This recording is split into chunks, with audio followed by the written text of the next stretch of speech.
Next man up, 102.5 The Game. Jake Lyman, Cory Curtis, Parker Kelly, broadcasting live from the Busy Bee Plumbing, Heating, and Air Conditioning Game Nashville Studios, home of the $99 yearly Beehive membership, where the buzz is always about great service.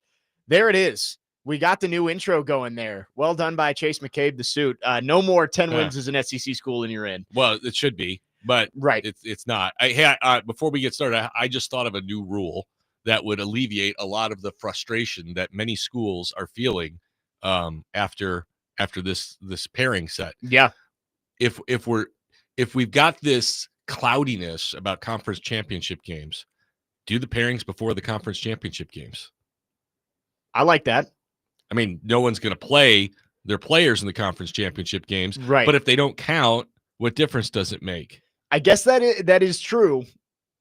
The issue is, I guess you would say, hey, you have to have different plans for who wins because of the 5 auto bids for the conference champions. No, you don't. You those are subjective.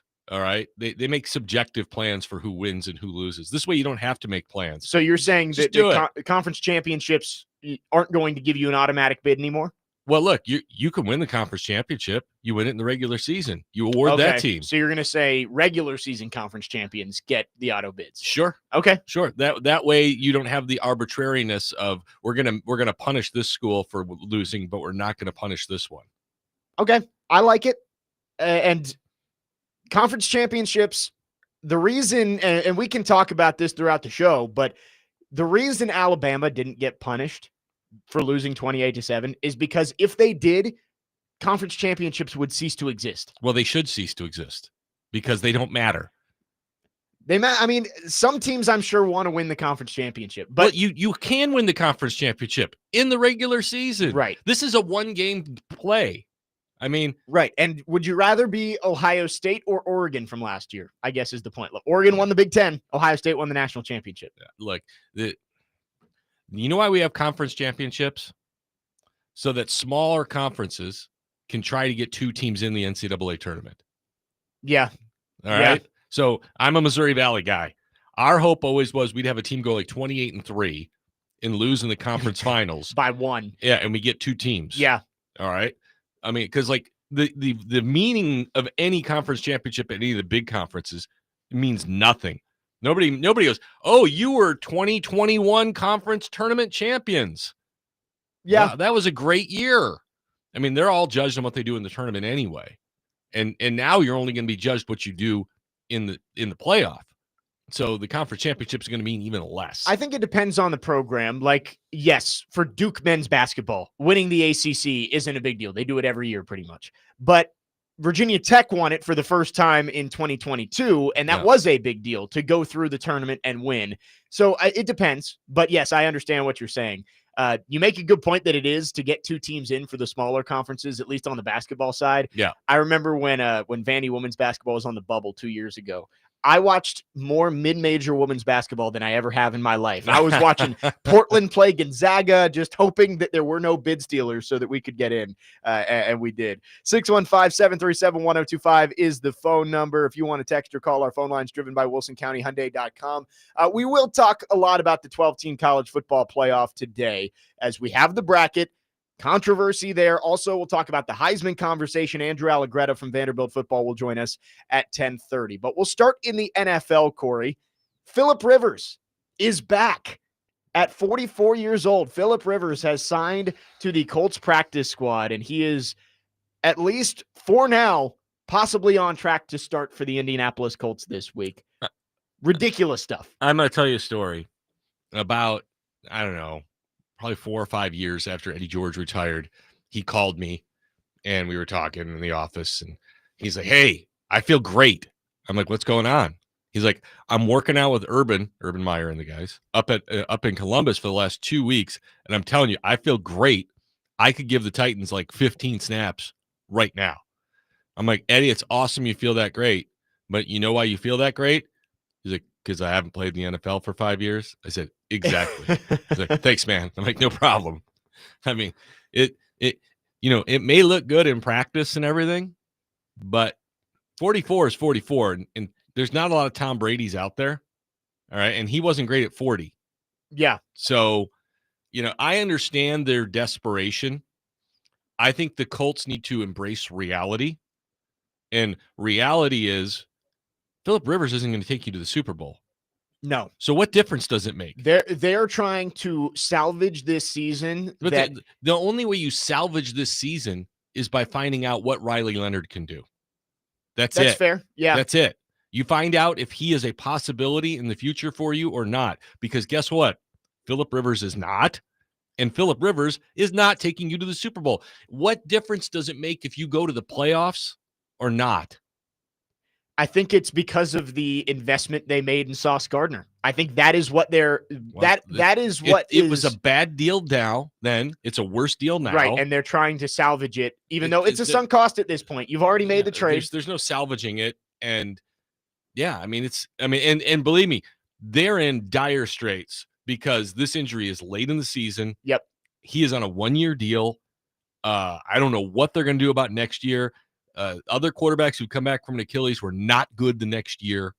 So they've got problems. That's why I said their smartest thing to do, find out if Riley Leonard can play. Chris Ballard, who felt like he had 9 lives as the Colts GM, finally looked like he was paying off the patience that the Colts had with him. You bring in Daniel Jones. He takes you to 7-1 to start the year. And then they go make the big splash move at the deadline that Colts fans wanted to go all in for this year in what right now is a wide open AFC. It still is. The Chiefs might miss the playoffs. Sure. The Ravens might miss the playoffs. The Bills have looked beatable. If there was a year for the Indianapolis Colts with Daniel Jones as their quarterback to go to a Super Bowl, it was this one. And Chris Ballard looked like he was going to save his job, save the team, and now he has mortgaged the future on a quarterback who likely will not play next year. Obviously, they haven't extended him, but that was the plan, was to extend Daniel Jones. You don't need those 2 first-round picks because you have your quarterback and you can build around Daniel Jones. Now, they really would like those first-round picks back to try and go figure out what they're going to do at quarterback. Can I ask another question? Go ahead. Who decided to play the quarterback with the broken leg? It's a very good point. I mean, if you want him to take you where you're talking about, why on earth are you playing? You're 7-1, right? Yeah. Or I don't know what their record was when it happened, but sit the guy down for a few weeks and let him get healthy. Right. You can absorb a couple losses. You don't win the marathon on mile 5. Yeah. All right. I've run several marathons. It's horrible. Okay. But you have to pace yourself. You have to fuel. Nutrition is a part of it. Okay. You have to feed your body as the race goes on. All right.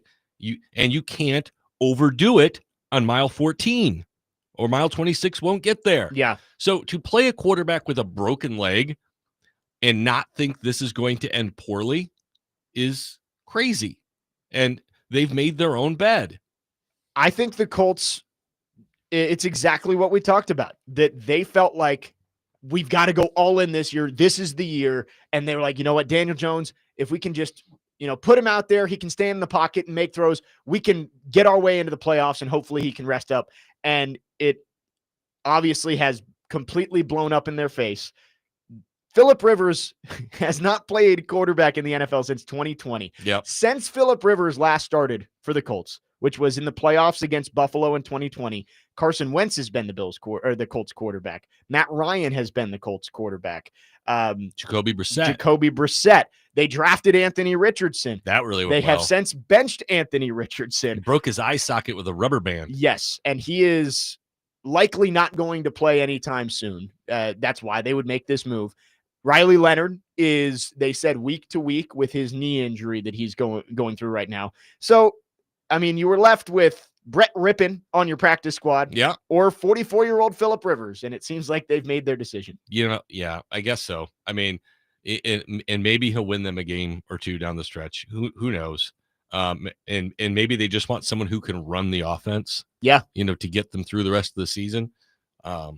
What I saw, I guess he runs a variation of the Colts offense at his high school that he coaches at. I don't care what offense it is. Phillip Rivers could come in and run it. Right. I mean, I'm not worried about that. Unless you're going to run the wing T option. Yeah. All right. I think Phillip Rivers is a football player. He's the son of a coach. He knows offense. The mental side of it is the last thing I'm worried about with Phillip Rivers. Exactly. And I mean, look, and I'm sure he could still spin it.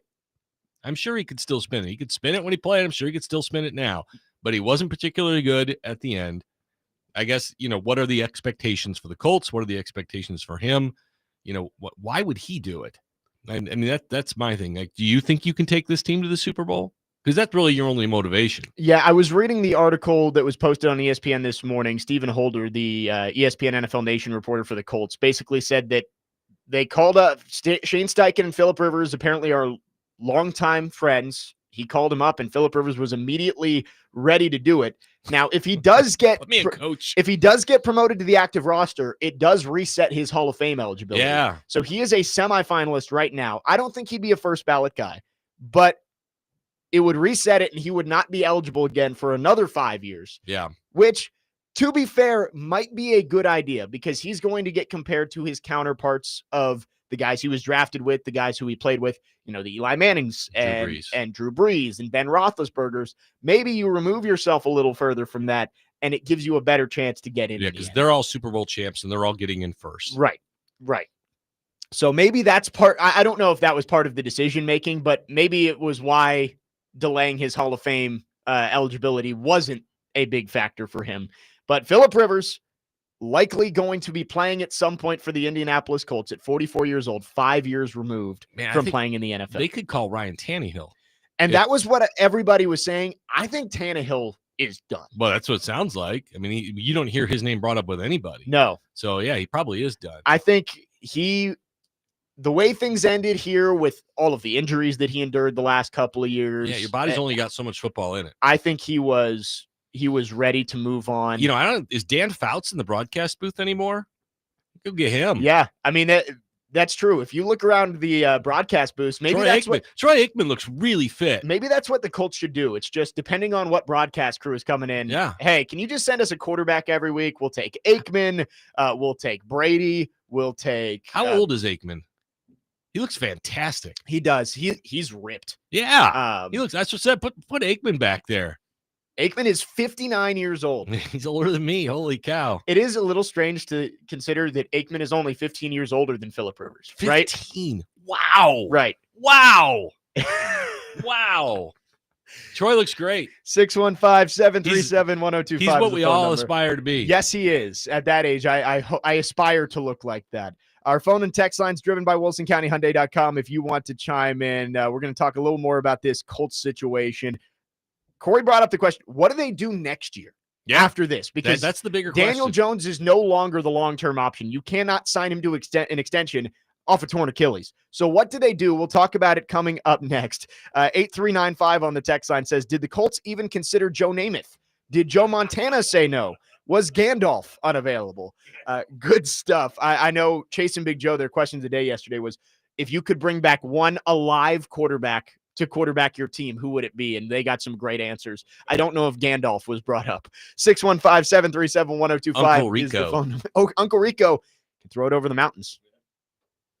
Love it. 615-737-1025. Our phone line's driven by WilsonCountyHyundai.com. Off and running on this Monday morning. Jake Lyman, Corey Curtis, Parker Kelly, next man up, 1025 the game.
Starting tomorrow between noon and 3, Chase and Big Joe will have your chance to win a $100 Moments Peace Salon and Day Spa gift card and qualify to win a $1,000 Genesis Diamonds gift card. It's the 12 Days of Christmas on 102.5 The Game. Jake Lyman, Cory Curtis from News 2, Parker Kelly with you on this Wednesday morning, mixing up my days. Let's start by going to our phone lines here, driven by WilsonCountyHunter.com. Trey is on the line. Trey, thanks for calling. Go ahead.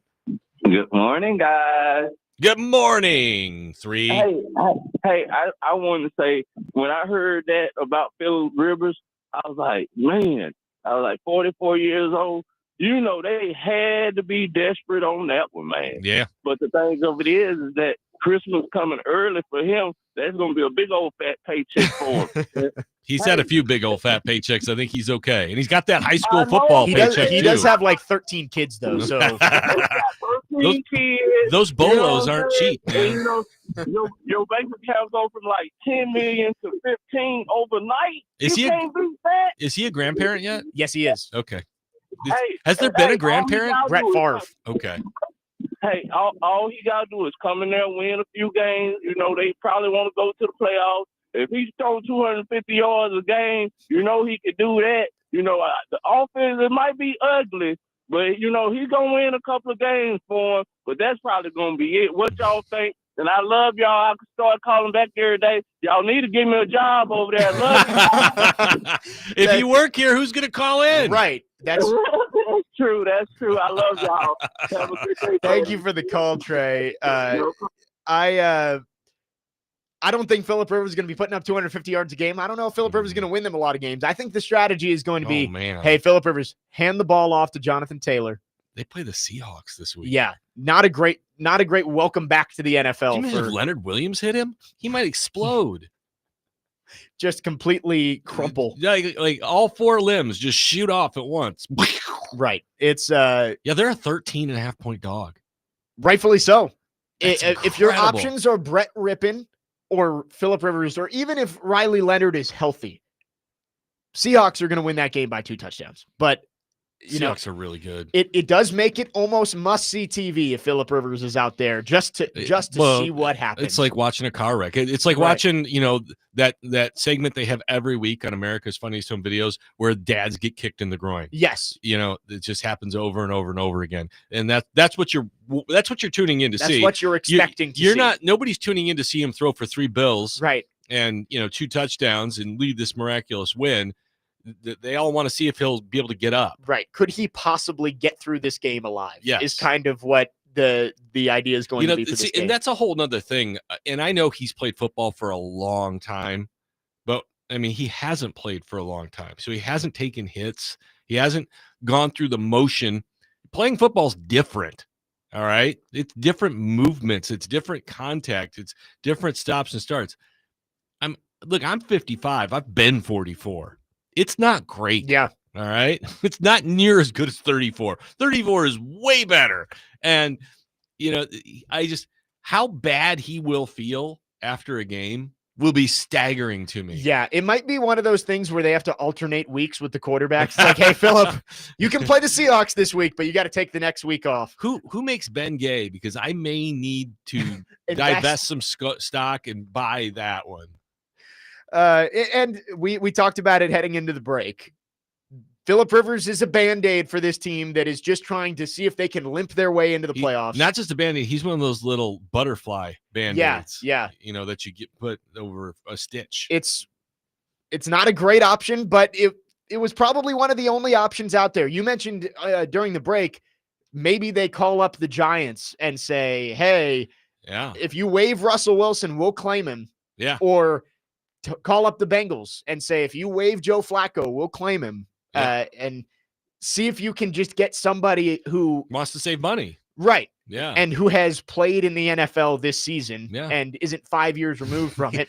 But call the Titans and say, you drop Brian Allen or what? Brandon Allen. Jared Allen. And we'll pick him up.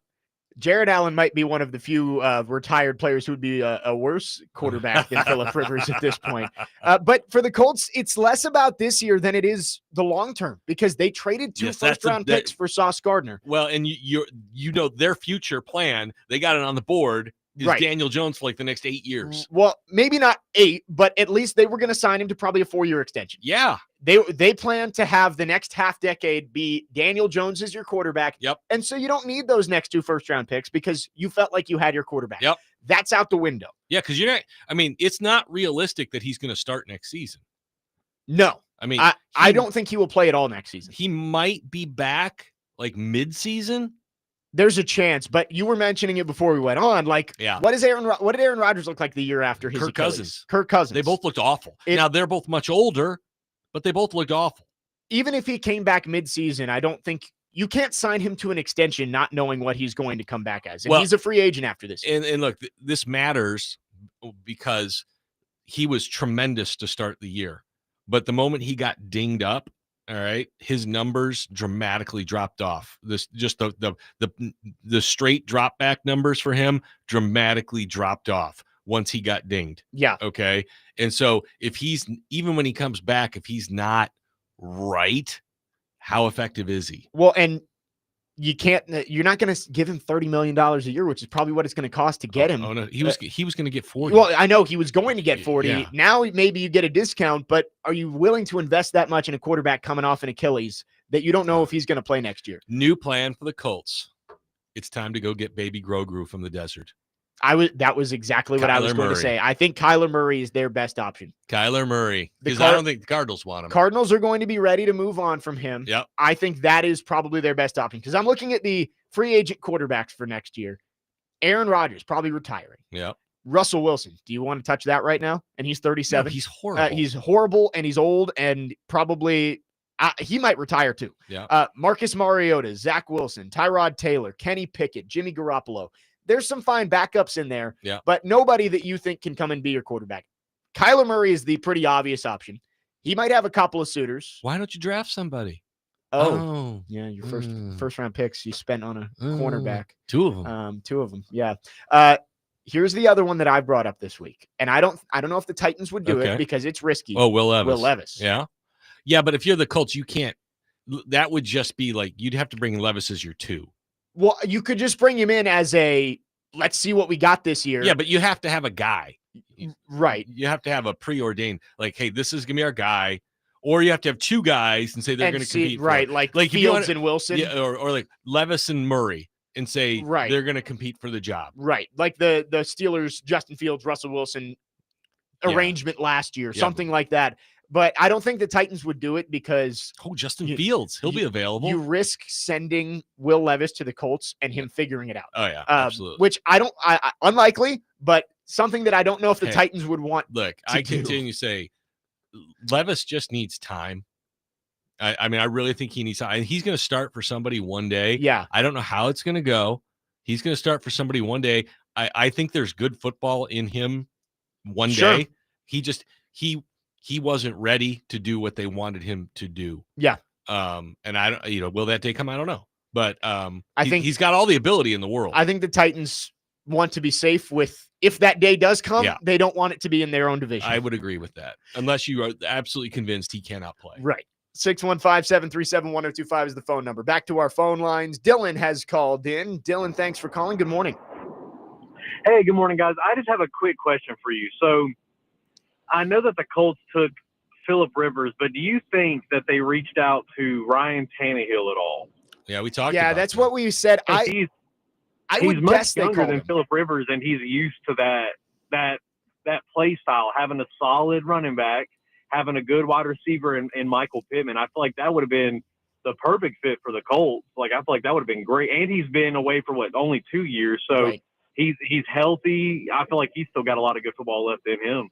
No, that's what I think we've all been bringing up is that he's only 37. Yeah. He's only 2 years removed from the NFL. Athletic guy. Right. It felt like a better fit than a Phillip Rivers to do what the Colts needed him to do. But it sounds like Ryan Tannehill is perfectly happy drinking his Celsius on a boat with his $200 million in career earnings. Well, and if Shane Steichen called him I mean, that had to be one of his first calls. I mean, right? The article I read today had said that the Colts considered calling Phillip Rivers after Anthony Richardson snapped the rubber band. So like this has been something that has been in the works for a little bit. You know, here. Matt Ryan's not doing anything except TV. Right. There's another one. If the strategy, the Colts have signed the group of Fox broadcast analysts to be their quarterback for the rest of the season. They'll Gary rotate. Danielson is, I don't know, is he doing SEC games anymore? There you go. Strap it up, Gary. 615. He wasn't good when he was young. 737-1025. Eric Hippel's been retired for a while. Phil Simms doesn't even do games anymore. He's just sitting in the studio. Pull on the chin strap, Phil. Chris Simms doesn't play anymore. Yeah, good. There you go. When your kids don't play anymore, you're really old. Preds fans, Smashville Live returns tonight at 6 p.m. on 102.5 The Game. Live from Brewhouse 100 in Bellevue. Meet your Predators players up close and personal and also get autographs and pictures. Preds player guests are Luke Evangelista and Nick Blankenberg tonight. That's tonight at Brewhouse 100 Great Bellevue. win last and only night. on 102.5 The Game. Yeah, how about that? They almost blew it. 8 seconds left. They win it in the shootout. Yeah. But you know, beating the two-time defending Stanley Cup champs and the Avalanche all within a week. They had 2 losses the entire season in regulation, and they were 8 seconds away from handing them to number 3. Right. But I think it's a great win. The bigger picture here is that's 5 out of 7. So, you know, you're starting to put something together with some sustainability to it, and you're starting to see some sustained offense. They got shut out in back-to-back games by the Pens and the Avs. And since then, they have now scored 28 goals in the last 8 games. Right. So you're averaging about 3.5 goals a game since then. And if 3.5 goals a game wins you a lot of games. Yeah. Okay. And so if they can continue to average that kind of offense, and last night it was 2-2 after 1. They buckled down on defense and the Avs were coming. So I hate to say it this way, the effort was better. Yeah. The effort is better, and you're seeing it, and it's coming out in the results. And some of the young guys are contributing. Matthew Wood, Reed Schaefer scored last night. Right. He's a big body too. So, you know, I'll continue to watch, but I've got a kindling of hope that they're turning a corner. Yeah. Yeah, and they got the Blues tomorrow night, and they're home. Not good. So a chance to string together another win. You have to take care of business in that game. Yep. I mean, for everything you've done these last 7 games, you have to get these 2 points. Right. And you're a threat to get out of last place. Yes, they're slowly climbing their way back. It's a long climb, but there's still a lot of season left to go. And again, Smashville Live coming up 6 o'clock tonight right here on 102.5 The Game. Wes from Hermitage says, at this point, I'm curious as to why the Colts didn't call Mark Sanchez. There we go. Oh, wait. Is he behind bars? I don't know if he's allowed to leave the state of Indiana, so that might work. You know who his wife is? No. For those of you like me who watch Chad Powers. Oh. She is the coach's daughter who's on the coaching staff. Oh, that Coach Ricky? Coach Ricky. That's Mark Sanchez's wife. Oh, my goodness. To which I said he has massively overachieved. Yeah, that's crazy. I had no idea. 615-737-1025 is the phone number. Cory, you've been coming on Wednesdays for right around 4 months now. Is this the highest rated show of the week? It might be. And for the second time in 4 months, we can talk about a Titans real regular season win. Yes. We will do it next. Jake Lyman, Cory Curtis, Parker Kelly, next man up, 102.5 The Game.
second half to a certain point in time, and you get away from that. But I think the way you start the game, very similar to last week, and you keep going. But unfortunately, there's 3 and outs at times. But we just kept grinding it out. That was our mindset, even there at the end of the half. Grind it out and keep going. So give them all credit for doing that. That was Mike McCoy after the game on Sunday, talking about his now 2-win Tennessee Titans, 2-11. His first win. His first win. They had lost 7 in a row, and they finally get back in the win column. Some people may not be too happy about that, but, they got the win. Jake Lyman, Cory Curtis, Parker Kelly, next man up, 102.5 The Game. Again, I mentioned it heading into the break. We've been doing these Wednesday shows for almost 4 months, and it was before the season started. This is only the second time we get to talk about a win, which is refreshing. And this one's different, because it wasn't a complete performance, but it was a much more 4-quarter effort than Arizona. Right. The Titans controlled that game, and they almost let it go late. They should have won going away. Right. It was 31-17 in the fourth quarter. And it could have been worse. Right. It wasn't like the Cardinals game where if every bounce of the football didn't go your way, exactly, you would have lost. I mean, look, you settle for a field goal after the block punt. Ward misses DK on the deep ball in the first half. You can win this game 38-17. Right. Now, look, the defense evaporating and committing horrible penalty, that's concerning. That's concerning. It was 3 personal fouls on those last 2 drives for Cleveland. That's unacceptable. You cannot have that. No, that is unacceptable. And you know what that is? That's guys trying to do too much. Yeah. And that's, you're seeing victory in front of you so much. You're just squeezing it so hard. Yeah. And you just need to play football. And they try to do too much, and they do stupid stuff. It was a face mask. Roughing the passer. And then Xavier Woods' call was weak. It was. I mean, that's shoulder to chest. That is what you are taught textbook to do. You want me to tell you something real right now? Go. That's just absolutely crazy. You may not want me to watch the game this Sunday. So the first win, I drove to Geodis Park for the trophy celebration during the second half. And that's when the rally happened. I left for the Vanderbilt presser just before the Shedeur interception to Xavier Woods. I literally walked out the door and got the text. You won't believe it. And so I'm bad luck. It's just like my mom told me. I'm bad luck. It is funny because I have a very similar story from Sunday. I missed the first 15 minutes of the game, real time 15 minutes. So I missed the touchdown drive. They went up 7-0. Yeah. I get back up into my apartment, and the first play I see is the interception from Cam Ward, where Jim Schwartz just baited him to throw it right to Devin Bush. I was like, maybe I'll just leave again. So you and I should never be allowed to watch the Titans. Just, we'll be like Trey. Only listen and make complete. Actually, I wasn't even listening because I was in the presser. I was watching the details on my phone. We can make complete sweeping judgments based on our listening experience to the Titans games. Yeah. The run game, I want to just give credit there. We were mentioning it before we went on air. Cory Levin has come in and played some really good football the last 2 weeks. He had the block that really sprung Tony Pollard on that 65-yard touchdown run. PFF had him at 0 pressures. Yeah. And the offensive line, there was not a whole lot expected of them on Sunday. No, we were talking about 7 sacks for Myles Garrett. You've got one of the foremost pass rushers of our generation on the other side who is having maybe the greatest pass rushing season of all time. And outside of one stunt where he wrapped around and got to Cam Ward. Yeah, he didn't win that rep. He was quiet. Yeah. Look, if you say, what do you want this week? Number 1 on my list is not necessarily a repeat performance from the offensive line, but another performance that goes in that direction. Yes. More than Cam Ward, I want to see the offensive line play well again. They did play well. I think the coaching staff, who everybody likes to kill, deserves a ton of credit for the game plan was great that they put together, and then the players actually executed it. I think they took advantage of Myles Garrett. Knowing he was thinking sack record. So what was he doing? He was pass rushing like a madman. Yeah. And they used it against him. I mean, shoot, you saw Alec Iomanner decleat him. Right. I mean, that's unbelievable. That was a great chip from Alec Iomanner. No, that wasn't a chip. I mean, it was a slobber knocker. Pancake. Yeah, on a just a mutant of a human being. So look, the offensive line deserves a ton of credit. The coaching staff deserves a ton of credit. That was a team that was giving up 80 yards rushing a game. Yeah, second best defense in the league. And the Titans were averaging 80 yards rushing a game, and they go for 180. That's why they won the game. Right. That's why they won the game. Tony Pollard turned back into form. I mean, what have we been talking about since week 1? That they're never going to win unless the offensive line can start, unless they can win in the trenches. And I'm with you that I think the rest of the season, the offensive line continuing to develop and grow may be the most important thing for this team, because then you don't feel like you have to use resources on the offensive line. Yeah, because you think this is largely going to be your group next year. Right. You're not moving on from Dan Moore after 1 year. No. His out is completely clean after year 2, but you can't do it until after year 2. And you don't want to use another high draft pick. And you're not giving up on J.C. Latham. If those two guys can show you that they are moving in the right direction, can be your tackles next year, it opens up a whole lot more doors for those resources that you have in the offseason. Yeah, absolutely. I mean, look, yes. And sometimes it takes a while to come together, and they asked me on the morning show on Monday, about it. And I said, look, for now, it's a fluke. And I don't say that to disparage what they did. They had a great game. Yeah. But until you can make one great game 2 or 3, it's a fluke. It's a blip on the radar. Be consistent, consistently perform. And then I will say, wow, I'm not taking the cheese and saying they're fixed. Okay. I've done that before. And I'm not doing it this time. And that's what the Titans have struggled with the most over the last 3 years is consistency. They have not been able to string good games together. Again, I mention it all the time because it is just mind-boggling. They have not won back-to-back games in well over 3 years. November of 2022. Crazy. Yes. 615-737-1025. Adam from Portland is called in. Adam, thanks for calling. What you got for us today? Well, let me ask you both this, if you can just answer me this question, because I don't know why I feel so. I guess he's young enough to be. I'm probably not my kid, but I'd be a big brother to. I feel like I need to defend Cam, and I don't know why. I keep hearing, especially there's one specific person. I'm not going to say his name. You know who I'm talking about. They keep saying that this kid sucks. Well, he says everybody sucks. But he keeps saying this kid sucks specifically, and it just, I'm not. Just give me this. He had the dumbest coach in history, right? I think Brian Callahan, nicest guy. He's as dumb as he is nice. The dumbest coach in history, and you've got the worst players around him. You do have some rookies that are okay, but any good players you could have traded off. You traded off. So what quarterback in the league could you put on the Titans and make them a winning football team? And if you can't answer that, you can't judge Cam right now.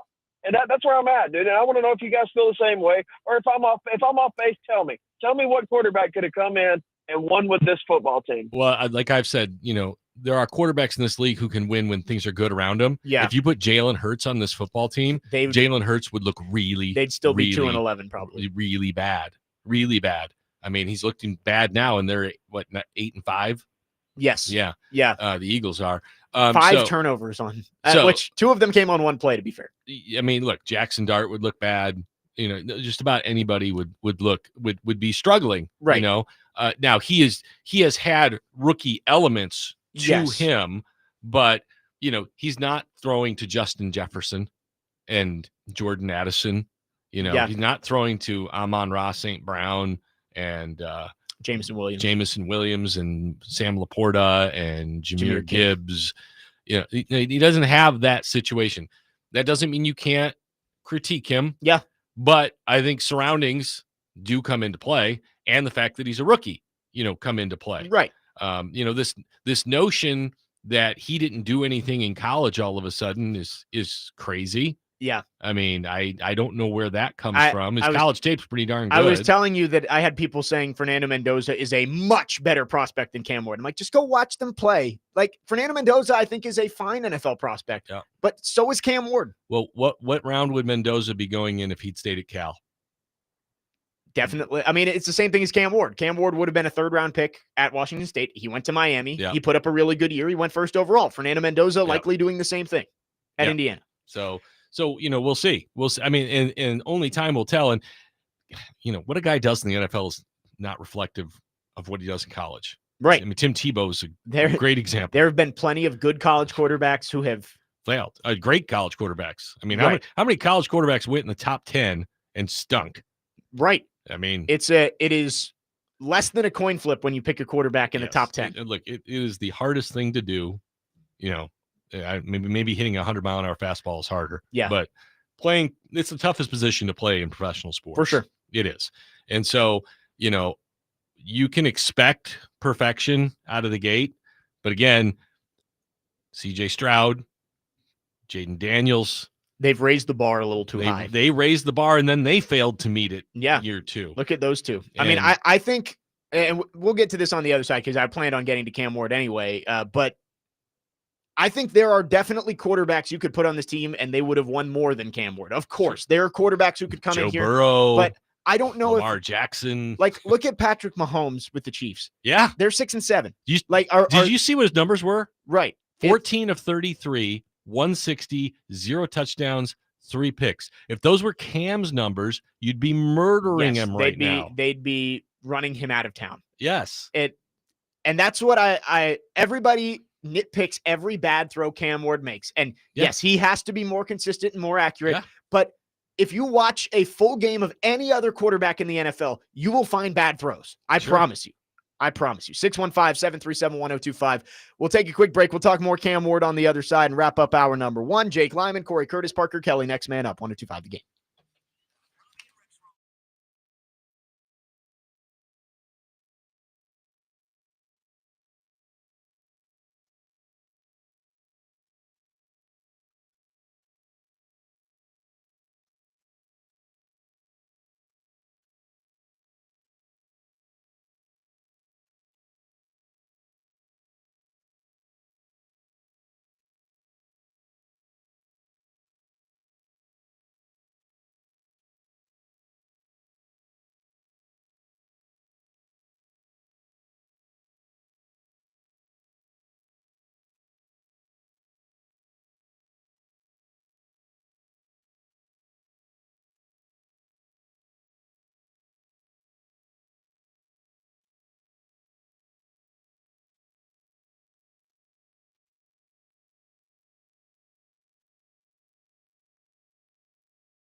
Join Chase and Big Joe today from noon to 3 at Dunkin', located at 1645 West Main Street in Lebanon. Stop by with a stuffed toy and donate it to a child this holiday season. 1025 The Game has teamed up with Nashville Children's Alliance to give all these awesome stuffed toys donated by you. Just for stopping by, you'll be qualified for a 4-pack of tickets in the all-inclusive 501 Club at Bridgestone Arena to a Preds home game. A special thanks to the Metro Nashville Police Department, the Catalano Group, the Bluemont Group, Family Leisure, Thompson Machinery, Richmar Florist, Right Time HVAC, and Reladine. For more information and a list of Dunkin' locations that you can donate a stuffed toy, visit thegamenashville.com/toy. Jake Lyman, Cory Curtis, Parker Kelly with you, wrapping up hour number 1. We will talk some college football on the other side. But Cam Ward, not a great day against the Browns on Sunday. And did they score 31 points? They did. Okay. But it was emphasized by Shedeur Sanders, at least statistically. Yes. And if you watch the game, pretty clearly having a better day than Cam Ward. Yes. Look, let's preface it. Shedeur played better than Cam. Yes. There is no, all right. Anybody who says that did not watch the game. Yes. Says that Cam Ward played better. All right. But we can dissect from there. Right. It doesn't have to be black and white of Cam Ward sucks, Shedeur Sanders is great. There can be some nuance there of Cam Ward was facing the number 2 defense in the league. And to be fair, his offensive line held up for him. And Shedeur Sanders was facing Darrell Baker and Jalen Armour-Davis. And Marcus Harris, a 6th-round rookie.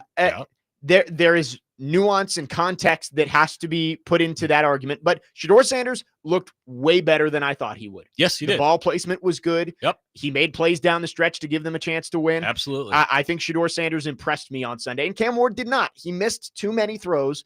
The one to Chimdike is the one that's going to get pointed to. Yeah. But I think at this point, you have to just realize that this year has been a mess for the Titans offense. Yeah. You switch play callers after 3 weeks. Your head coach gets fired after 6 weeks. You lose your number 1 wide receiver in Calvin Ridley for 75% of the season. Mm-hmm. Overall, nothing has really gone right for Cam Ward. And they're not going to give up on him after 1 year. I've seen some national people this week after the performance against the Browns saying the Titans should consider drafting a quarterback in April. Mike Borgonzi and Chad Brinker and this front office was convicted on Cam Ward. Yeah. They knew that this roster was not ready. They told you that point blank in August. He doesn't look like Zach Wilson. No, he does not look like he is completely lost out there. Yes. But you can't also take all of it off of him. He has not looked good enough. And there's been a lot of things that he needs to get better at this offseason. Drake May didn't look good enough last year. I mean, Drake May scored 14 points against the Titans last year. The Titans were terrible. Yeah. And that's not to say he's Drake May, but I'm just saying a lot of rookies struggle. All right. And that's not to say he's going to be great next year. Right. But I don't think you've seen enough to say, well, he can't play. I know some people think that they have, and that's maybe they'll be right. But I don't think he looks lost out there. I think you can coach his footwork. I think you can put better weapons around him for sure. That I think is number 1 is you've got to go get him some guys he can throw the football to. Chimdike has been good. Yeah. But Alec Iamaner has not done much in the receiving game over the last 2 months. Alec's been inconsistent. I mean, he hasn't consistently caught the football. I mean, he's got drops. And that's been a problem. And again, a big problem for this team is they haven't run enough plays.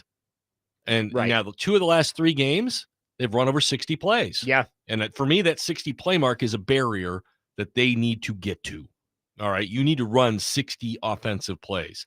And they've run 60 offensive plays 2 of the last 3 weeks. And in both of those weeks, what did we say? They looked like a pretty good football team. They looked okay. Yeah. They were competitive. We're not saying they're great, but they looked like an NFL team.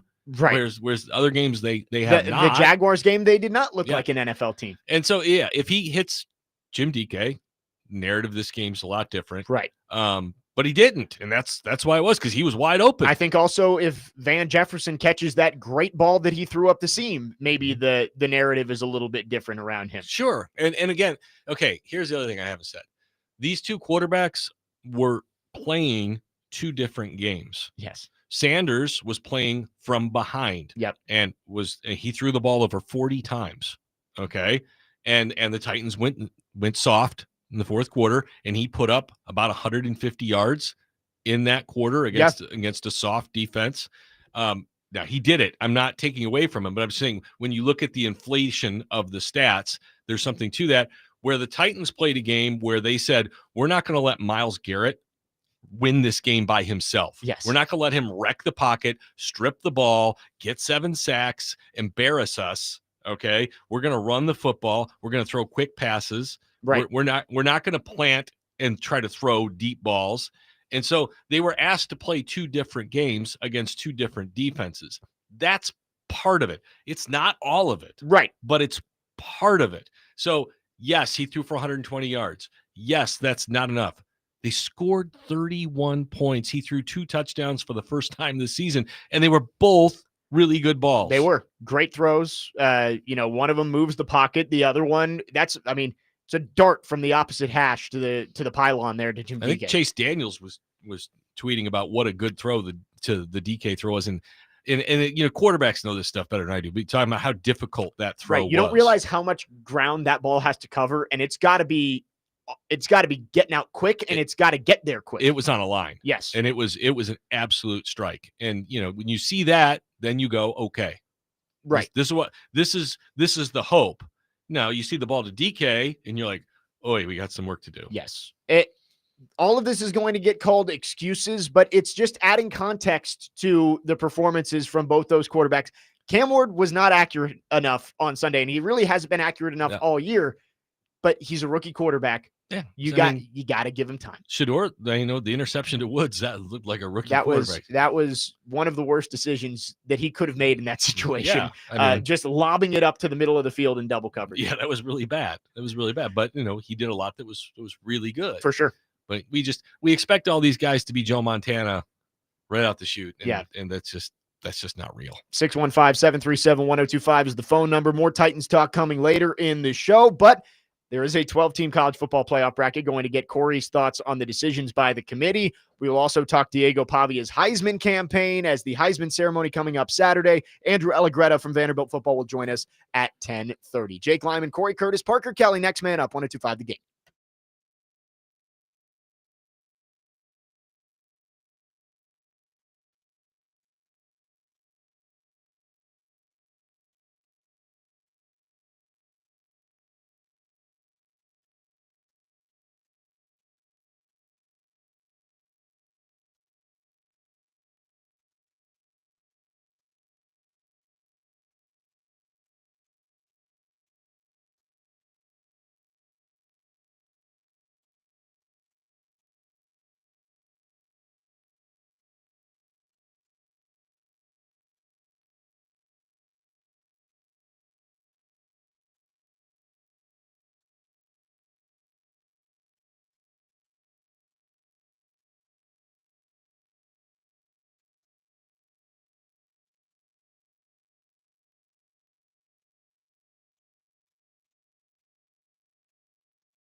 Second hour, next man up, 102.5 The Game. Jake Lyman, Corey Curtis from News 2, Parker Kelly broadcasting from the Busy Bee Plumbing, Heating, and Air Conditioning Game Nashville Studios, home of the $99 yearly Beehive membership, where the buzz is always about great service. Lots of Titans talk to start the show. We will get back into the Titans in the 11 o'clock hour, but college football, conference championship weekend, left a lot of controversy coming out of the 12-team playoff bracket selection. We did see Indiana beat Ohio State. The Hoosiers are the number 1 seed. Georgia blows out Alabama. Both those teams get in. BYU blown out again by Texas Tech. They fall out. And then Duke beats Virginia. The ACC, just by the skin of their teeth, gets a team into the field, as Miami was the last team in. Corey, your reaction to the field. Notre Dame gets left out. Alabama and Miami both in. Did you think the committee got it right? No, but I mean, they weren't going to get it right? I mean, like we said, there was like 15 playoff worthy teams. Yes. So somebody was going to be in, somebody was going to be out. So I'm realistic from that front. Look, I think the conference championship games matter. You play the games, you're playing them to win, right? You're not playing them to, I mean, I think Alabama was trying, yeah, right? Ty Simpson played the whole game. Okay, they tried, and they got beat horribly. They lost by 21 points. That should matter. It should matter. It should matter. There's no reason that it should not matter. It's a game on their schedule. I'm sorry they played one more. If they'd won, would you have used it to build them up?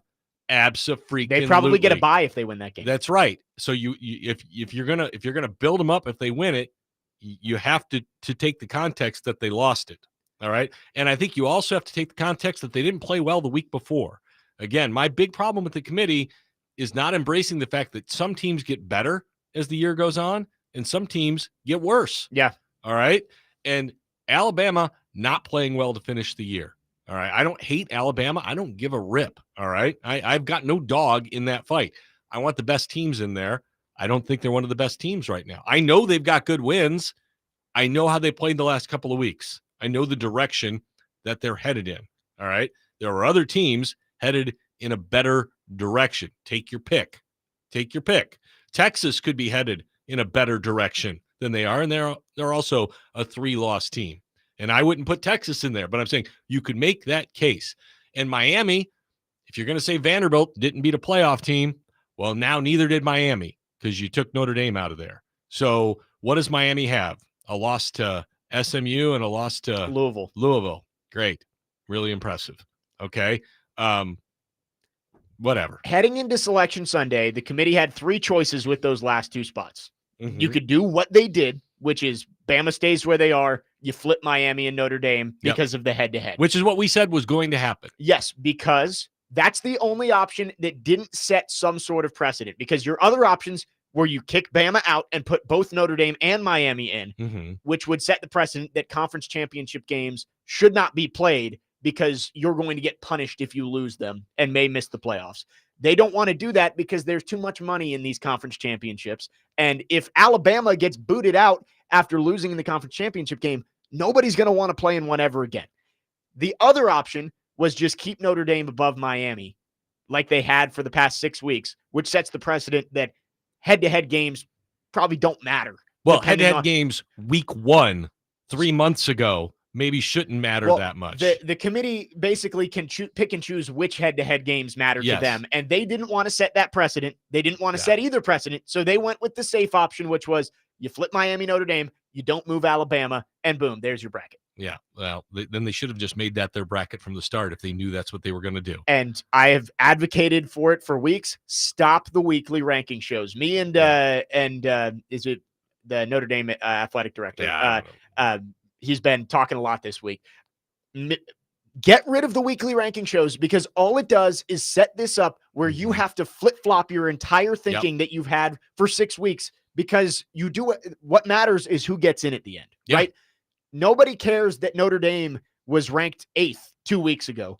They're out today. Yeah, and they didn't, by the way, all they did was kick butt the rest of the way, and they fell. As Notre Dame said, one of the most dominant 10-game stretches in college football history. I don't know if it is or isn't. Beating powerhouses such as Arkansas, Purdue, Boise State, Stanford, Syracuse. All right. Are we about to do this again? Are we about to do this again, guys? They beat Arkansas so badly that they fired the coach. No, I know. And all right. When we talk, we pump up the SEC. They go to Arkansas and they got them down 40 at halftime. And that wasn't at that time, we weren't burying Arkansas. No, and Notre Dame, they get left out. They could win the whole thing if they were in. That's 100%. point. They are a good team. I They're think a really good team. You could argue Notre Dame is a top 4 team in the country right now. I think you have to put Indiana over them. They're 13-0. And Ohio State, yeah. And I would say Georgia right now. Yep. I think Notre Dame is in the Texas Tech range of and Oregon. Texas A&M. They're in that tier of team. They lost to Texas A&M on the last. Yeah, they missed an extra point. They cost them the game. Okay. So, but they're out. They are out. And Miami's receiver makes an insane catch in the end zone to win it late in the fourth. Right. And it's one of those things where the committee does have a tough job to do. Yeah, well, that's what I said. Somebody's going to be upset. Right. And this year is the year where you realize that, we're probably going to 16. Because I realized we were doing that a long time ago. Right. There's too much money in not going to 16, but this is the year that they're going to leverage and say, we have to go to 16. Well, and again, because we talked about this before, no one saw this coming where you were going to have this many 2-loss teams. You have 4 teams on the outside that I think all would have been in last year. Yeah. And Utah would be in the conversation. I would say Utah probably wouldn't have made it last year, but BYU, Notre Dame, Texas, Vanderbilt, the first 4 out, all probably could have been in. So if BYU doesn't play in the championship game at 11-1, are they not in the field? No, they weren't in the field at all. And why was that? Because the committee clearly didn't think that they were one of the best teams. Because their resume sucks. Right. Their only good win was against Utah. Okay. Again, we can do this all we want. Yeah. If Ohio State, Alabama, any of these teams have that resume, they're in. For sure. They're in. It's all subjective. Because, we're talking about Texas Tech's resume. They're now 12-1. And their best win is BYU. Twice, yeah. Who we're saying isn't that good. And they lost to Arizona State, which didn't end up being a very good They also throttled Utah. Okay. Is Utah on the field? No, but it's 2 ranked wins. Okay. And an 11-1 record. Well, but BYU was 11-1. Well, and that's the issue is that in the same conference. The committee what's the difference? The committee is using different reasons to put different teams in and using those same reasons to leave other teams out. Look, what's Texas Tech's strength of schedule? It's in the 50s. Yeah, well, I think the whole Big 12 probably is. But that's my point. How can we say that Texas Tech and BYU are that far apart? I mean, I know Texas Tech buried them, but if they don't play the championship game and they're both 11-1, yeah, the head-to-head would be the only thing separating them. Yes. And did BYU beat Arizona State? I don't know if they played them. Okay. They didn't play. They didn't play. These conferences are too big. Nobody plays anybody. Yeah. You've seen even in the SEC this year, Texas A&M gets through without playing Georgia or Alabama. All of their wins were in the bottom half of the league in the SEC, and the only top half team they played was Texas, and they lost. Yeah, and look, I think Texas A&M is really good, and Mike Elko's a great coach. I think he did a great job, and they absolutely deserve to be there. But yeah, I mean, he's right. The conferences are so big now, and it's not the school's fault. It's like I say with Vanderbilt, it's not their fault that LSU slid this year. It's not their fault that Auburn wasn't very good this year. There were teams. South Carolina was supposed to be a playoff team. Yeah, you look at the schedule at the beginning of the year, and you're saying that's a gauntlet for Vanderbilt. You've got to go to South Carolina, to Alabama, to Texas. LSU's coming here. Yep. Missouri's going to be pretty good. Auburn should be pretty good. Like all of those games, you go to Tennessee at the end of the year. And now all of a sudden you're like, well, you didn't beat anybody, right? And but the schedule looked like we were going to play some people. Right. We can't help it that the schedule didn't bear out, the way. And by the way, we handed all these teams a loss. So we made all of their seasons worse. Yes. Which I don't think gets taken into account enough. I thought Clark Lee did a great job of mapping out how teams got punished more for losing to Vanderbilt. I saw somebody tweet out, and forgive me if I don't know who you are, that Vanderbilt's opponents dropped an average of 10 spots in the poll when they lost, and the same teams dropped like an average of 6 Yeah. when they lost to other SEC teams, because the perception is it's Vanderbilt. You lost to them. You deserve to be punished. And that hurts. That hurts you, that they drop further. I mean, it hurt them the committee even said Tennessee not being ranked hurt Vanderbilt. As stupid as that sounded, they said it. And the Commodores really weren't even considered for the field. They were not brought up on the selection show whatsoever. They and BYU never had a chance on Sunday. No, they did not. And we will talk about that next. You mentioned Clark Lee's comments. We'll hear a little bit of those. And again, Andrew Allegretta from Vanderbilt Football going to join us at 10:30. Jake Lyman, Cory Curtis, Parker Kelly with you on this Wednesday. Next man up, 102.5 The Game.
Yeah, you have Iowa, ReliaQuest Bowl, December 31st, noon Eastern on ESPN. You said something there, and I'm so glad you said it. There's been this prevailing thought in college football now for the past couple of years of entitlement. Like, if I don't get my way, I'm going to transfer. If I don't get my NIL, I'm going to go to a different school. And yesterday, the biggest news in college football was when Notre Dame didn't get in at 10-2. They decided they weren't going to play in the bowl game as a team. I'm not asking you to speak on Notre Dame, but I do want to know why your team decided, hey, we're 10-2. We got left out, but you know what? We're going to play in our bowl game. So, yeah, I want to be really careful because I've got a ton of respect for Marcus and that program, and obviously spend a lot of time up there, and so a lot of affection for them. But just to speak on Vanderbilt football, there was no decision. There was no conversation around decision. This program is going to play football, put the ball down, and let's play. That's who we are. That's what we do. We tried to get a 13th game last week. We weren't able to clear the hurdles in time, so we got the 13th game. It's just December 31st. That's our mentality. We love playing the game of football. It's what we do. We build our relationships around it. We build our culture through it, and we get one more opportunity to do this together. I am going to enjoy every day of this, and I will absolutely soak up every minute on the field with this team on December 31st. That was Clark Lee on SportsCenter talking about his team's decision not to opt out of their bowl game after not being selected for the college football playoff field. Jake Lyman, Corey Curtis, Parker Kelly, next man up, 102.5 The Game. And for Vanderbilt, I think they've handled this about as well as you can. It's clearly disappointing. You have your best season in program history. You win 10 games. You end it on such a high note of going to Knoxville and throttling Tennessee in the second half to make your final statement to the committee, and the committee kind of acted like they didn't even see it. Yeah, and didn't care. It's very disappointing, but I think Clark Lee has done a great job of not letting that impact the celebration of what his team has done, and that will be culminated on December 31st against Iowa. I think Clark Lee has been really masterful in the way he's handled it, and he's been gracious. But I do think that the two situations are totally different. Oh, yeah, I agree. Number one, in the Tuesday poll before the pairings were set, Vanderbilt was told you're not in. Yes. So they had all week to circle the wagons, try and find a 13th game, but to tell their guys, hey, and Clark was great in saying we're not victims in this. We didn't do enough. We need to take ownership in it. He started sending all those messages to his team that gets them ready for this bowl game. Yep. Okay. And so, that's, and Vanderbilt doesn't play in Florida often. Okay. No. So it's a big deal for them, but they had a week to put a game plan together on how they were going to handle this disappointment. And it's a really good plan. The other thing that's different is like I say, Notre Dame was in the field and then they got pulled out on Sunday. So it's the disappointment doesn't compare. Yes.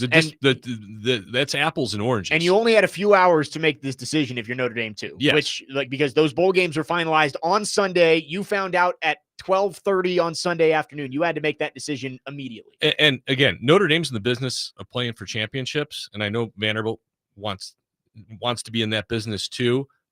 The Pop-Tart Bowl is a slap in the face. I'm sorry. The Pop-Tart Bowl is, look, I know that the bigger bowl games are playoff games now. Yeah. But if you're sending them to the Rose Bowl or the Orange Bowl, they're probably still going. Yeah. Right?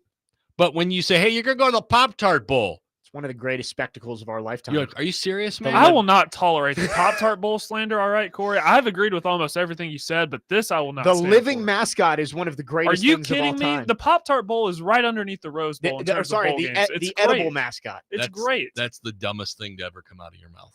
The Pop-Tarts Bowl is great, and I will not tolerate the slander. Look, all right? you can love the creamy sweetness of the inside of a Pop-Tart. The Pop-Tart mascot going into the toaster edges. is really, you know how much I would kill to eat a live mascot, okay? Okay. As long as it wasn't smoky. That needs to be clipped for something.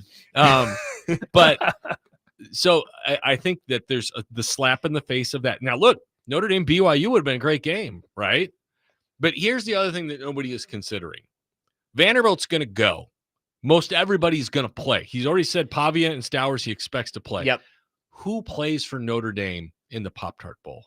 Right. Yeah, Jeremiah Love's not strapping it up for that game. They're probably half their lineup is not playing in that that's game. Fair. And so what's the incentive? To go there and lose to BYU because you're playing half your team? And everybody goes, see, you didn't deserve to be there. I mean, I've had people ask me, is this the death of bowl games? I hope so. I think that bowl games will always live for group of 5 teams, right? Like that's an honor for the MAC teams to go and play in the. Look, if you just want to give teams a celebration game, it's fine. It's fine. But don't in Vanderbilt, all the credit in the world for the way they've handled it.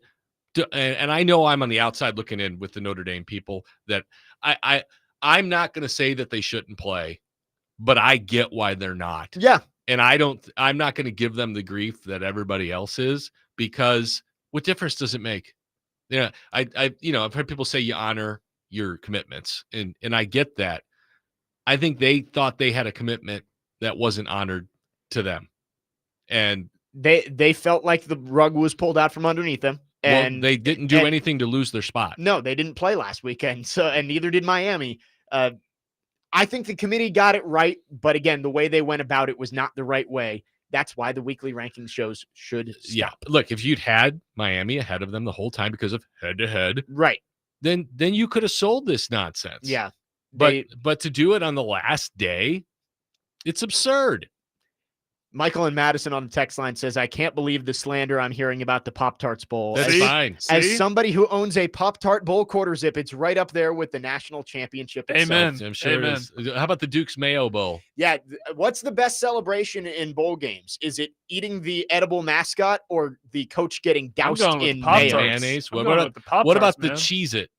No, Pop-Tarts. Is it the Cheez-It Citrus Bowl? Is that what it is? Yes, Yeah. Cheez-Its and citrus. So when Two we had things the that go great Poulon together. Weed Eater Bowl, did we weed eat the ankles of the head coach who won? Did we just tear his pants to shreds? That'd be the GoDaddy Memphis Bowl. That'd be interesting. Did Danica show up for that one? Sure. I don't know. By the way, I've asked if the Liberty Mutual Emu will be at Nissan Stadium December 30th, and if he would be wearing pants. And I've not gotten a commitment on either of those. Wow, Limu Emu going to be attending. No, I have not gotten a commitment. That's a hazard. I've asked both the Liberty Mutual people and Scott Ramsey, and I've not gotten a commitment from either of them. All right, you're gonna have to give us some updates through as we lead up to that game coming up in just over 2 weeks. I am just gonna say, if there is no emu at that game, I will be disappointed. 615-737-1025 is the phone number. Our phone line's driven by WilsonCountyHyundai.com. Let's quickly go to our phone lines. Kenny the mailman has called in. Kenny, thanks for calling. What you got today? Hello, good friends. I don't know about the emu, but Joe Dubin asked the other day if he could dress as the emu for them. His legs aren't skinny enough. Be good. Listen, y'all were talking a minute ago about comparing the SEC schedules and then football. How many teams you don't even know who's playing who. Just wait till next year and they go to 9 games. Yeah. And you tell half the teams, hey, y'all get 5 home games, while Auburn, Ole Miss, Vandy, and a couple others get 4. Yeah.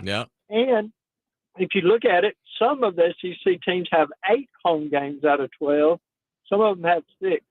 So it doesn't make as much difference in basketball because they have so many games. But in football, that is a glaring weakness. Maybe what they should do is make everybody play 4 and 4 and 1 neutral site game. Yeah, I kind of like it.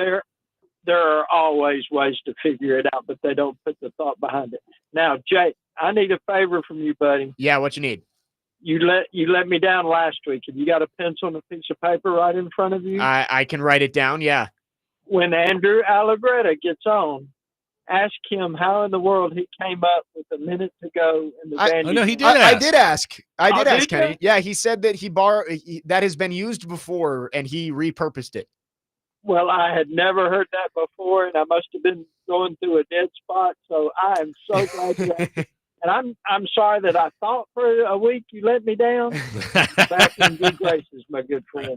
Y'all have a great day. You too, Kenny. Thanks for the call. 615-737-1025 is the phone number. We will get to your phones, but coming up next, Andrew Allegretta from Vanderbilt Football going to join us. We will talk about Vanderbilt's bowl placement and Diego Pavia's Heisman case. That's up next. Jake Lyman, Cory Curtis, Parker Kelly, next man up, 102.5 The Game.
Next man up, 102.5 The Game. Jake Lyman, Cory Curtis, Parker Kelly with you on this Wednesday. Going to be joined shortly by Andrew Allegretta from Vanderbilt football, talking about Vanderbilt's placement in the ReliaQuest Bowl, taking on Iowa, coming up on December 31st. He'll have the call right here on 102.5 The Game. And, of course, Diego Pavia, Heisman ceremony coming up on Saturday. On News 2. On News 2, correct. Yeah, 7 o'clock Saturday night on News 2. Followed shortly by Boise State, Washington in the LA Bowl, I believe. I had no idea. And we are now joined on our phone lines, driven by WilsonCountyHyundai.com, by Andrew Allegretta, voice of Vanderbilt football. Andrew, as always, appreciate you taking some time. How's it going? What's going on? How are you guys? Doing great. Looking forward to Saturday. Vanderbilt has a Heisman finalist, Diego Pavia, along with Fernando Mendoza, Julian Sayin, and Jeremiah Love. We asked you for your case for Diego Pavia last week, but things have changed slightly since then. Fernando Mendoza, of course, beats Ohio State in the Big Ten championship, and it feels like a two-horse race between those two guys, Mendoza versus Pavia for the Heisman. When you look at that matchup, why do you think that Diego Pavia would deserve the Heisman Trophy? You know what's funny? I don't feel like things have changed that much. I mean, I get why it's come down to two people in all likelihood. And I get the fact that Mendoza certainly very significantly not minimizing the victory versus Ohio State. That is a big deal. And the fact that Indiana is undefeated, the number 1 seed, that is a big deal. But in terms of the best player in college football, winning a big game is part of that. But outside of that, for Mendoza, I'm not exactly sure what he did versus. I think their defense Ohio was State. really good. Yeah. I think their defense was outstanding. Held them to 10 points. Yeah, the defense was great, and certainly the call, the throw to win the game, I get it. But Pass protection was great on that play. Yeah, and I'm not trying to disrespect Mendoza at all. I certainly believe he's a Heisman Trophy finalist. His numbers are fantastic, and he has lifted a program. In part with Cignetti, they've continued their trend, and he might be the number 1 or top 10 NFL draft pick. All of those things are very, very real. But in terms of how things have changed for the best player in college football on a lot of different factors, to me, whatever I saw on Saturday didn't move me. Now, I'm not a voter, but it didn't feel like it shifted my overall perspective of everything. If he wins, he might win Mendoza because he had the last moment in the limelight. I suppose that's possible. And he might win just because of everything he's done throughout the course of the season. But I don't feel like Saturday changed much. Well, unfortunately, I've heard people say, well, I was going to vote for Pavia, but after that throw, I'm going to vote for Mendoza. I'm a voter. That's dumb. I mean, that's dumb. All right. I mean, look, if you could say after that performance, that's a huge, big game performance.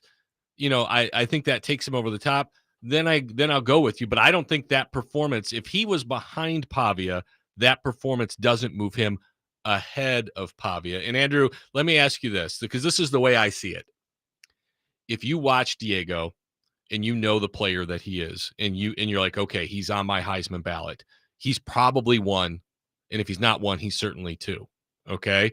The problem I have is the people that haven't really watched him and aren't really on board with him aren't considering him. And I think he's going to get left off of too many ballots because people aren't going to consider him because he's not in the playoffs and because he plays at Vanderbilt. That's my concern from, or because they just don't like him because they see his mom on TV or he's a little brash, even though they'd love to have him on their team or whatever. So I think, it's Joe Rexford talked about this with his poll. Diego's going to get the most votes, but I fear that he will not win because he will be left off of ballots by uneducated voters. I also heard Willie Donick talk about this too, about how some of the SEC bias might factor in both positively and negatively for him. Yes. I don't know. I really don't. I wondered a little bit about 3 Midwest guys out there. A lot of people kind of being iffy on Mendoza. The people that were going to vote for Mendoza vote for Love because Love's a tremendous athlete. Yes, he is. Deserves to be in the conversation too. I don't know. I think if there's one thing that I sit back and wonder about a little bit is there is an Indiana thing and there is a Vanderbilt thing here, which is both programs are on the up. Now, the one difference here, and I think this was part of the college football playoff conversation, and I'm still with Clark. Vanderbilt's not a victim here. We did not do enough to knock down the door, and that's been their phrase. But Indiana is effectively a year ahead of Vanderbilt in the upward trajectory. So there's less convincing that Mendoza and Indiana had to do this season about their validity. Vanderbilt spent most of the season trying to validate itself.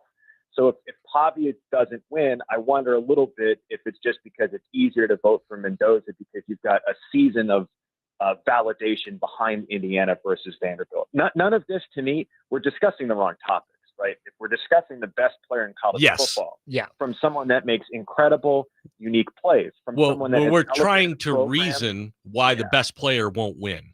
That's what we're doing. Yeah, and I to me, it's not. And I have received. It's not close, Andrew. You could say it. It's not close. It's really not close. The most impactful and best player in college football this season was Diego Pavia. From statistics, from wow plays, from team impact, I've kind of said that a handful of times. I think you can go to a bunch of different boxes, and Diego checks all of those boxes. And by the way, I went back and I watched a bunch of Mendoza highlights in the past 24 hours or so to see if I was missing something. He's a great quarterback talent. He makes tremendous throws. I don't know that he does enough across the spectrum of things that you would want to vote for, independent of the rest of his team, that makes him the Heisman winner to me. Again, he might be the number one NFL draft pick. That's great. He's a tremendous prospect. But all of these boxes, it's Diego from me, from stats.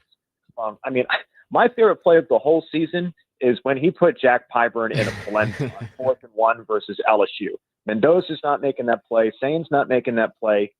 Norm's line always is, how do you defend Norm Jordan, our color analyst? How do you defend somebody that doesn't know what he's going to do? Pyburn was in his face on 4th and 1 from the snap, and Pavia shook him and found MK for a first down. And of course, Vanderbilt goes on to win that game versus a top 10 LSU team. It's like we have totally forgotten that LSU is number 10, 5-1 with elite defense when Vanderbilt beat him. The other thing that we're not doing, Andrew, is appreciating that he's doing things that haven't been done in SEC history before. All right. I mean, his what was it? Four straight games of 400 plus had never been done before. The statistical season he had this year, I think, is like top 3 all time in SEC history. So you can't tell me, and you're talking about you got to knock the door down, and I totally agree. If he's at Alabama, all right, if he's at Auburn, if he's at Florida, this isn't close. And I think you saw Fox there's the Heisman moment from Fernando Mendoza. You watch almost every one of Diego Pavia's games, and there is a Heisman moment in there somewhere. Yeah, I kind of take all of that with a grain of salt because it's the economics of college football where Fox has a vested interest in the Big Ten. Correct. Yes. Yeah. In the Big Ten, and I'm not knocking any of the players, but like we get lost in the narrative. We can't just kind of simplify things down to what did we see with our eyes, what numbers did they put up, what impact did Diego Pavia have for his team. Again, Indiana is a year ahead on its trajectory, but the start of that trajectory didn't include Mendoza. It was Curtis Rorick. Is it O'Rourke or Rorick? I can't remember. There are years where I have hemmed and hawed about my ballot. Really, really hard. Really hard. Last year was hard. Yeah. Last year was hard. I'm not allowed to say how I vote.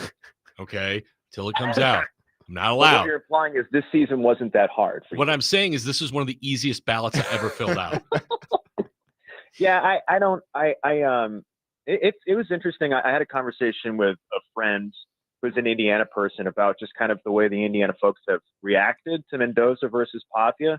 And to him, a lot of it goes back to a season ago when they felt like the entire mechanism of college football, the SEC bias was trying to push Indiana out. Yes. And here they are again. They're not wrong. They're back. Yeah, and to some extent, Vanderbilt sits here with a feeling of disrespect all of the time. And I think a lot of that is valid. Sometimes it's just like an emotional gut reaction too, where people aren't trying to be nefarious and malicious. It's just kind of the space that we occupy. Indiana, their fans kind of occupy that same space as well. But when you come off the emotional stuff, Again, if Mendoza wins, it's just they're a year ahead on their trajectory. Yeah. It's easier to validate him. They're 13-0. They're number one. They just won the Big Ten championship on national but television. none of those things have to do Yeah. explicitly with Mendoza versus and Vanderbilt isn't a team of one.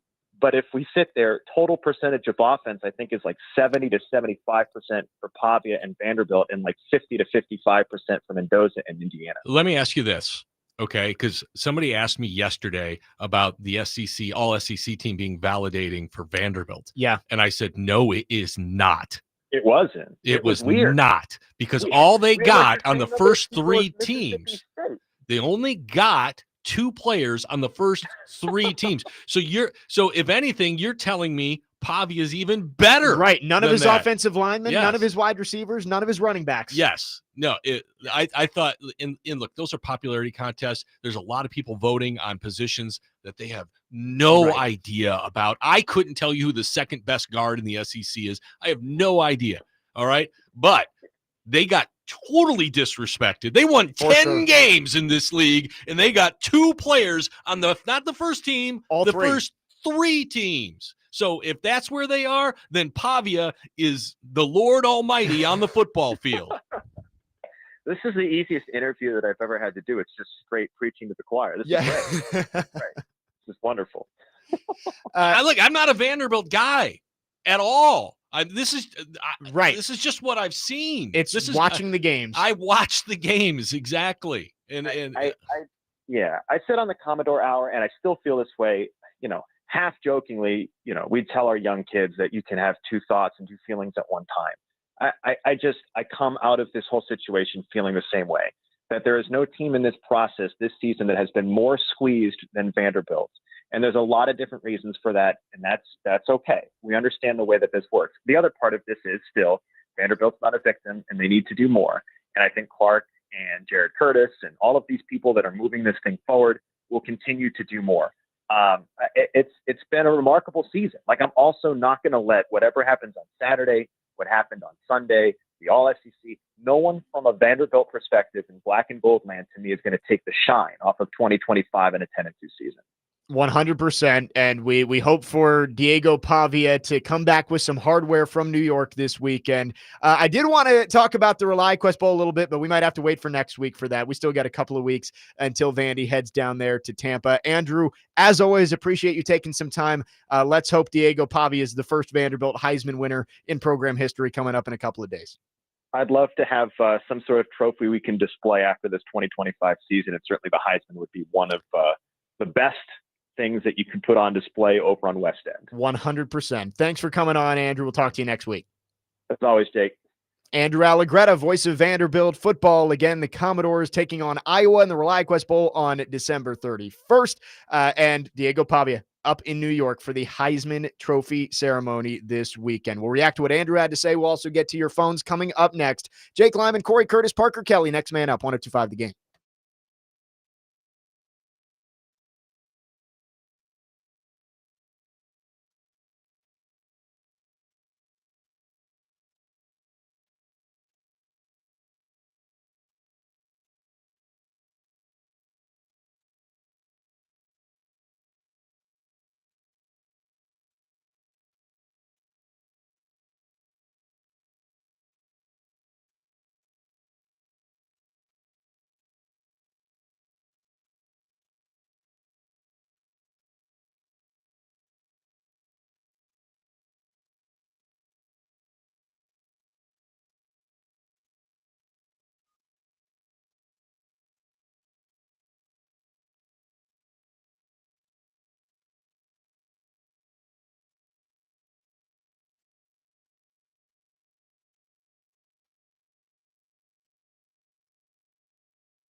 A tradition unlike any other.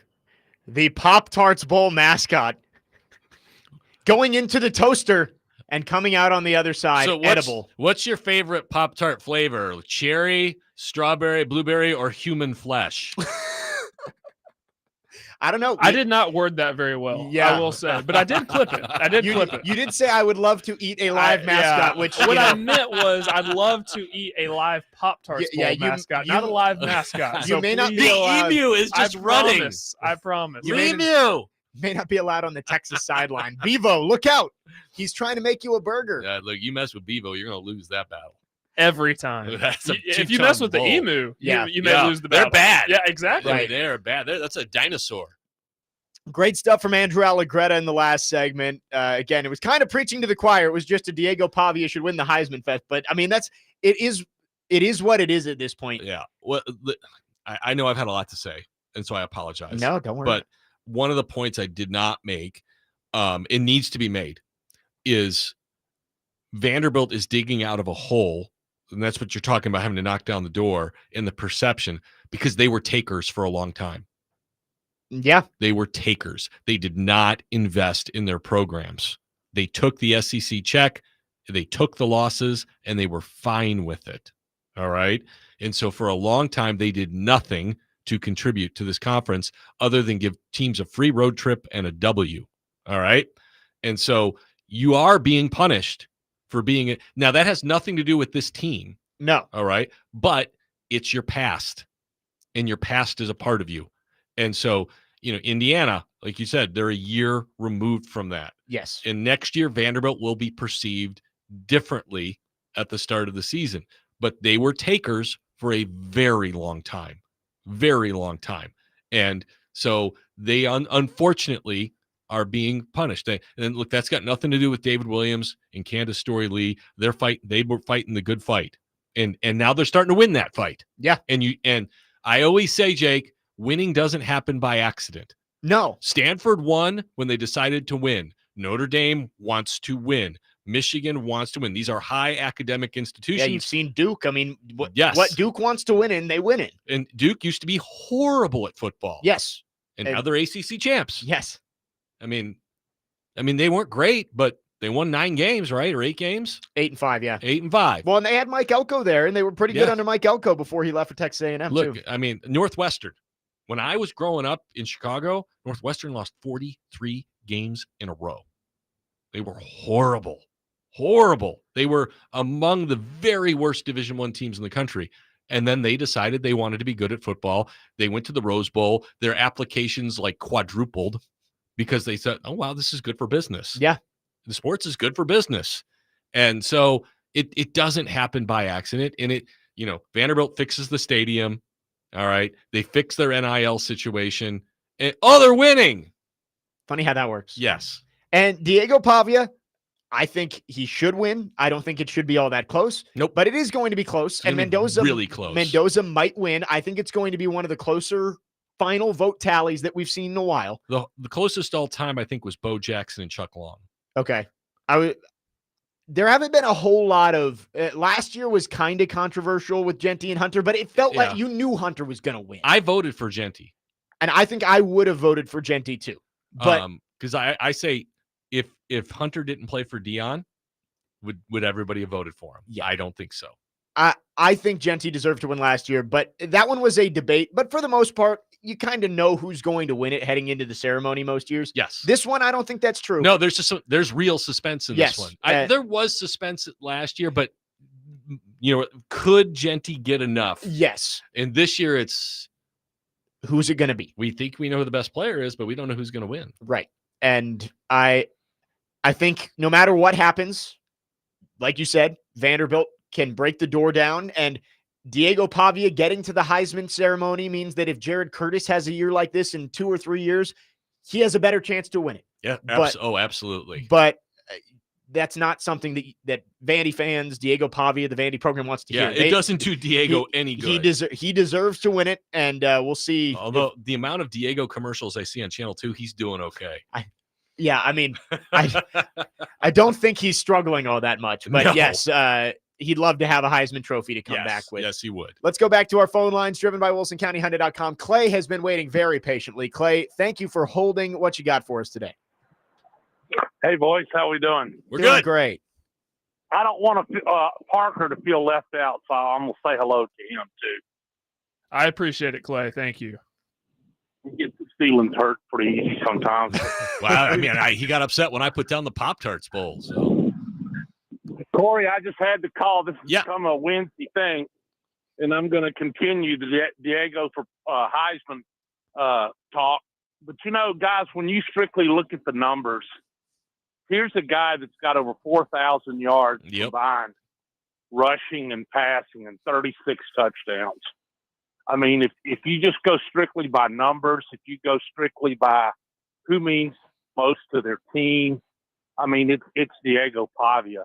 I mean, I could understand them maybe giving it to Mendoza because of them winning the Big Ten championship, beating Ohio State, being the number 1 overall seed. But I think it's amazing. I didn't think I would see this in my lifetime. No, that Vanderbilt would have a player invited to New York. So that's pretty impressive to me.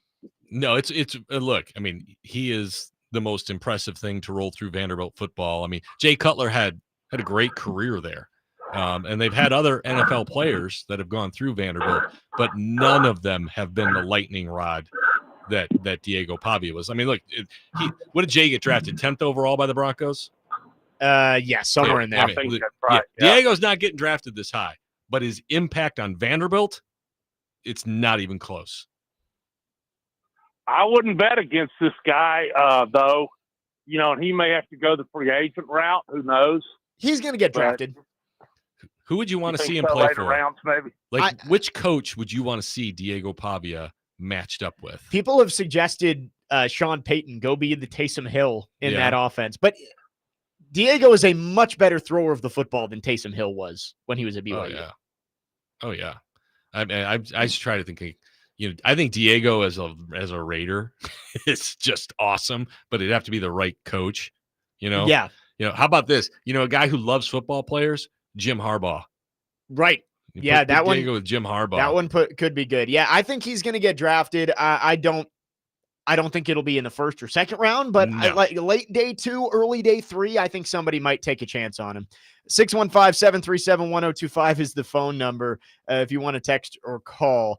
6638 makes a good point. Diego would make for a better Nissan Heisman House commercials. Oh my gosh, it'd be fantastic. I think he would. They'd all be asking when his mom was coming over. It'd be amazing. Oh, that would be great. It'd be amazing. Nissan, put the call in. And then Ricky says, Mendoza is the Heisman. If it's just numbers, then why isn't Reed a finalist? That's not all it's about. Marcel Reed's numbers, 62% completion, 2,900 yards, 25 touchdowns, 10 picks, 400 yards on the ground, 6 touchdowns. His numbers aren't as good. No, I don't understand. His numbers aren't as good as your argument is horribly flawed. Pavia, Mendoza, or saying. Yeah. Good year for Marcel Reed. Yeah, he was in the conversation. Great. But if you're asking why Reed isn't a finalist, it's because his numbers aren't as good as the other quarterbacks. It's like Gunnar Stockton's numbers are not as good. He's on Georgia and they're good, and he's okay. Right. I think Stockton and Jacob Rodriguez would be the next 2 out, and then probably Marcel Reed behind that. Yeah. But Marcel Reed's numbers aren't as good. That's why. It is clearly a 2-horse race, all right, between the 2 quarterbacks. But Love is going to get some love. I think Love finishes 3rd. Yes, I think he finishes 3rd too, and I think he will get first place votes, and I think probably should get some first place votes. Yes. Look, he split carries. If he didn't split carries, his numbers would be redonkulous. Yep. And I mean, just ask Titan fans how they feel about Jeremiah Love. They would love to see like the Titans with 2 first-round picks and getting Love with the second one.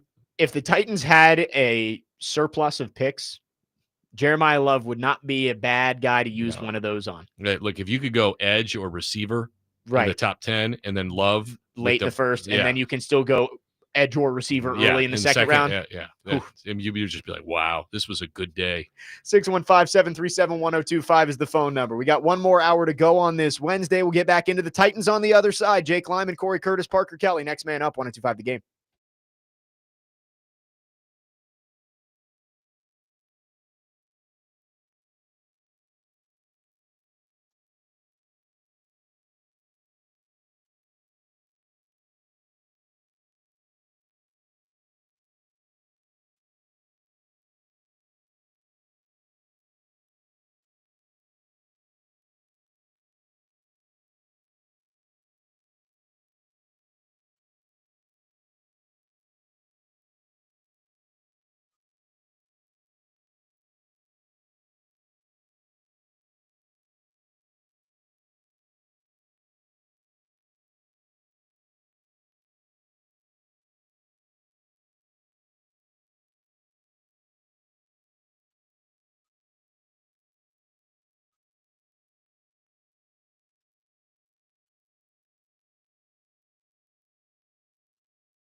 Final hour, next man up, 102.5 The Game. Jake Lyman, Cory Curtis from News 2, Parker Kelly. We are broadcasting from the Busy Bee Plumbing, Heating, and Air Conditioning Game Nashville studios, home of the $99 yearly Beehive membership, where the buzz is always about great service. Back into the Titans here in this final hour. Titans coming off a win, just their second of the season. They're now 2-11 after a 31-29 victory over Cleveland. And we touched on this a little bit in the first hour, Cory. The Titans have had a very tough time stringing together back-to-back good performances. Yes, not just wins, but back-to-back good games. Back-to-back You're right. performances where they look like they're playing the same sport as their opponent. Sure. And they looked, overall as a team, they looked good on Sunday. Not good as in like playoff good, no, but like a team that a functioning football team. They deserved to win that game on Sunday. They played complimentary football. Sure. They turned over the Browns twice. They blocked a punt, and the offense got into the end zone 4 times in that game. So they played complimentary in football and won the game. But until the Titans prove otherwise, every time they play a good game, it feels much more like a fluke than something that they're actually going to be able to build off of and take another step forward this week. Well, and that's the word I used. It was fluke, and I don't mean that to be insulting, but you have to do it again to prove that that's who you are, right? I mean, because what you are every day is who you are, and when you're one thing one day and one day the next, that's what you are. And there's been a lot more bad than good. Now, if they can, they were good against Seattle, and then they were terrible against the Jags, and then they were good against the Browns.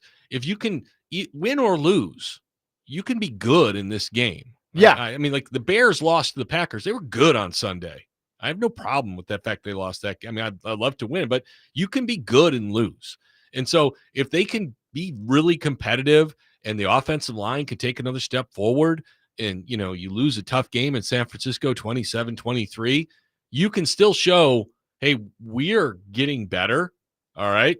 We've got things headed in the right direction, and I hate to say 1 week can do that, but I think this is more than 1 week because this would be 3 out of 4. Yes. Then, and so even before that, you lost 16-13 to the Texans. You were right there in that football game against a defense that has thoroughly embarrassed some people. Since the bye week, this Titans team has actually, outside of the Jaguars game, been competitive. Yes, which is not something you could have said for a lot of their games early in the season. And so. Look, I know everybody loves to bury Mike McCoy, but you have to say the team has gotten better since he took it over. I don't like Mike McCoy as a possible head coaching candidate. Which is what I'm talking about. I understand, and I'm trying to just preface that. Okay, but I agree with you that the team has looked better since he's taken over. I know everybody's like, oh, everybody hates him, and they don't. I'm like, well, you don't have any proof of that. They had one bad game. They got a million bad games under Brian Callahan, and there's still people trying to defend him. All right. And, I'm not saying that Mike. No. I know you weren't. I just wanted to preface that and make sure people don't misunderstand that we're saying Mike McCoy has this thing going in the right direction. I'm just simply saying that there are signs that they're getting better. All right. There are signs that they're getting. I mean, that was the first game where you saw good play from all 3 sides of the football. Yes. The defense fell apart in the fourth quarter. That was not good. But the defense also created turnovers and made the stop when they had to on the ridiculously bad play call by Kevin Stefanski. And so we'll see what they can do this week because, like I said, if they go back to Jacksonville form, then it's all just a fluke. Right. And it's like, hey, that was nice for a day. But if they progress, you can say, okay, they are still getting better. And it has to be the expectation that th're going to take a step backwards because that's just what they've done for the last 3 years. That's why I say you can't take the cheese. You look at the 49ers, and the 49ers, they're 9-4, right? But I think they're a little fraudulent. Their schedule has been Patriots-esque. Like you look at teams that have played some of the easiest schedules in the league this year. It's Patriots, it's Broncos, it's 49ers. But that doesn't mean that they're not a good team. There's still plenty of talent on that team. They've got an excellent head coach. Yes. And they've got a good defensive coordinator. But I got news for you. They're 20th in defense. Well, they've had tons of injuries again over there. But I'm just saying they're 12th in offense. They're 20th in defense.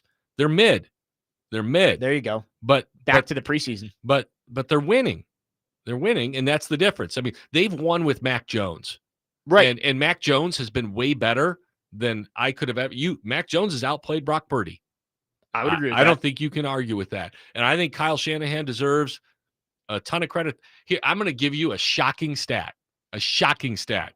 So I put out my power rankings yesterday, and I was looking up the Raiders because I wanted to point out what a wasted year this is for Ashton Genty. And I really wanted to watch Ashton Genty play this year. I was excited about it. He's averaging 3.6 yards a carry, or 3.5 yards a carry, and has one run over 20 yards for the entire season. Wow. For the entire season. And I'm like, that is a waste. That is terrible. Blah, blah, blah, blah, blah, blah, blah. Core's running his mouth. And then I start digging into the Titans and 49ers. And I look at Christian McCaffrey, who's, Christian McCaffrey, great year, blah, blah, blah, blah, blah, blah, blah, blah. I love Christian McCaffrey. So don't get me wrong. This is more about the 49ers than it is Christian McCaffrey, in that I say they're kind of mid. 3.6 per carry, one run over 20 yards. Wow. Almost identical. One run over 20 yards this season for Christian McCaffrey. Yes. Now, he is a much bigger part of their passing game. Correct. And a much more accomplished NFL player. So don't get me wrong, but I'm just saying, for a team that is known for running the football and being able to turn anybody into a productive running back, he's averaging 3.6 per carry, has one carry over 20 yards. And I just buried the Raiders for wasting Genty's year for the same numbers. Yeah. I've got to look at this. Now they're 9-4, so it's totally different. But not every 9-4 is the same. This game could be a lot closer than people are expecting, but that depends on the Titans, right? The Titans have to play like they did against Seattle for most of that game and Cleveland for most of that game. Yeah. If they are going to be competitive. I don't think they're going to win, but I saw we were talking, it's like a 12-point spread or something like that. If the Titans don't play horrible football like we've seen at times this they year, can beat that spread. 100% that could be a one-score game late. Yeah, and look, I'm not picking the Titans to win by any means. No, me neither. But I'm not going into this game thinking they're going to lose by 28 points. I think that's, and there have been a lot of those games. I mean, even this last week with Cleveland, I was like, boy, this could go really wrong. Yeah, if Myles Garrett wrecks that game, yeah, you get a couple defensive touchdowns. And so, so I'm looking at San Francisco, and they played a great game against the Rams on that night game when they were totally shorthanded and they pulled off that thing. I'm not still quite so sure how they did, but they did. They got a good coach, and they're not going to beat themselves. Yeah, and the Titans are still in the business of beating themselves. They almost did it on Sunday, with that defensive collapse, with all those penalties. Yes. So, that's where it always starts every week is, are they going to beat themselves? Yes. And because the San Francisco 49ers are not. If you shoot yourself in the foot and have bad turnovers, you can't protect Cam Ward, and you give them free yardage, they could lose this game by 14 to 20 points, somewhere in there. But if you protect the football, right, and you run the football, and you don't give up big plays, they could be in it late. Yeah. Not saying they're going to win, but the 49ers are not. Not saying they're going to do any of the things I just said. Right. The 49ers are not a juggernaut, so if you play good football, you could be in this game late. Like, if they played the Buffalo Bills, and they're not perfect, but I would be like, this is going to be a long day. Yes. I don't look at this game the same way. And I just say that because they're both 9-4. I agree. Yeah. 615-737-1025 is the phone number. We'll continue to talk Titans on the other side. Titans and 49ers coming up, 3:25 kick on Sunday from Santa Clara. Jake Lyman, Cory, Curtis, Parker, Kelly, next man up here on 1025 The Game.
Next man up, 102.5 The Game. Jake Lyman, Cory Curtis, Parker Kelly.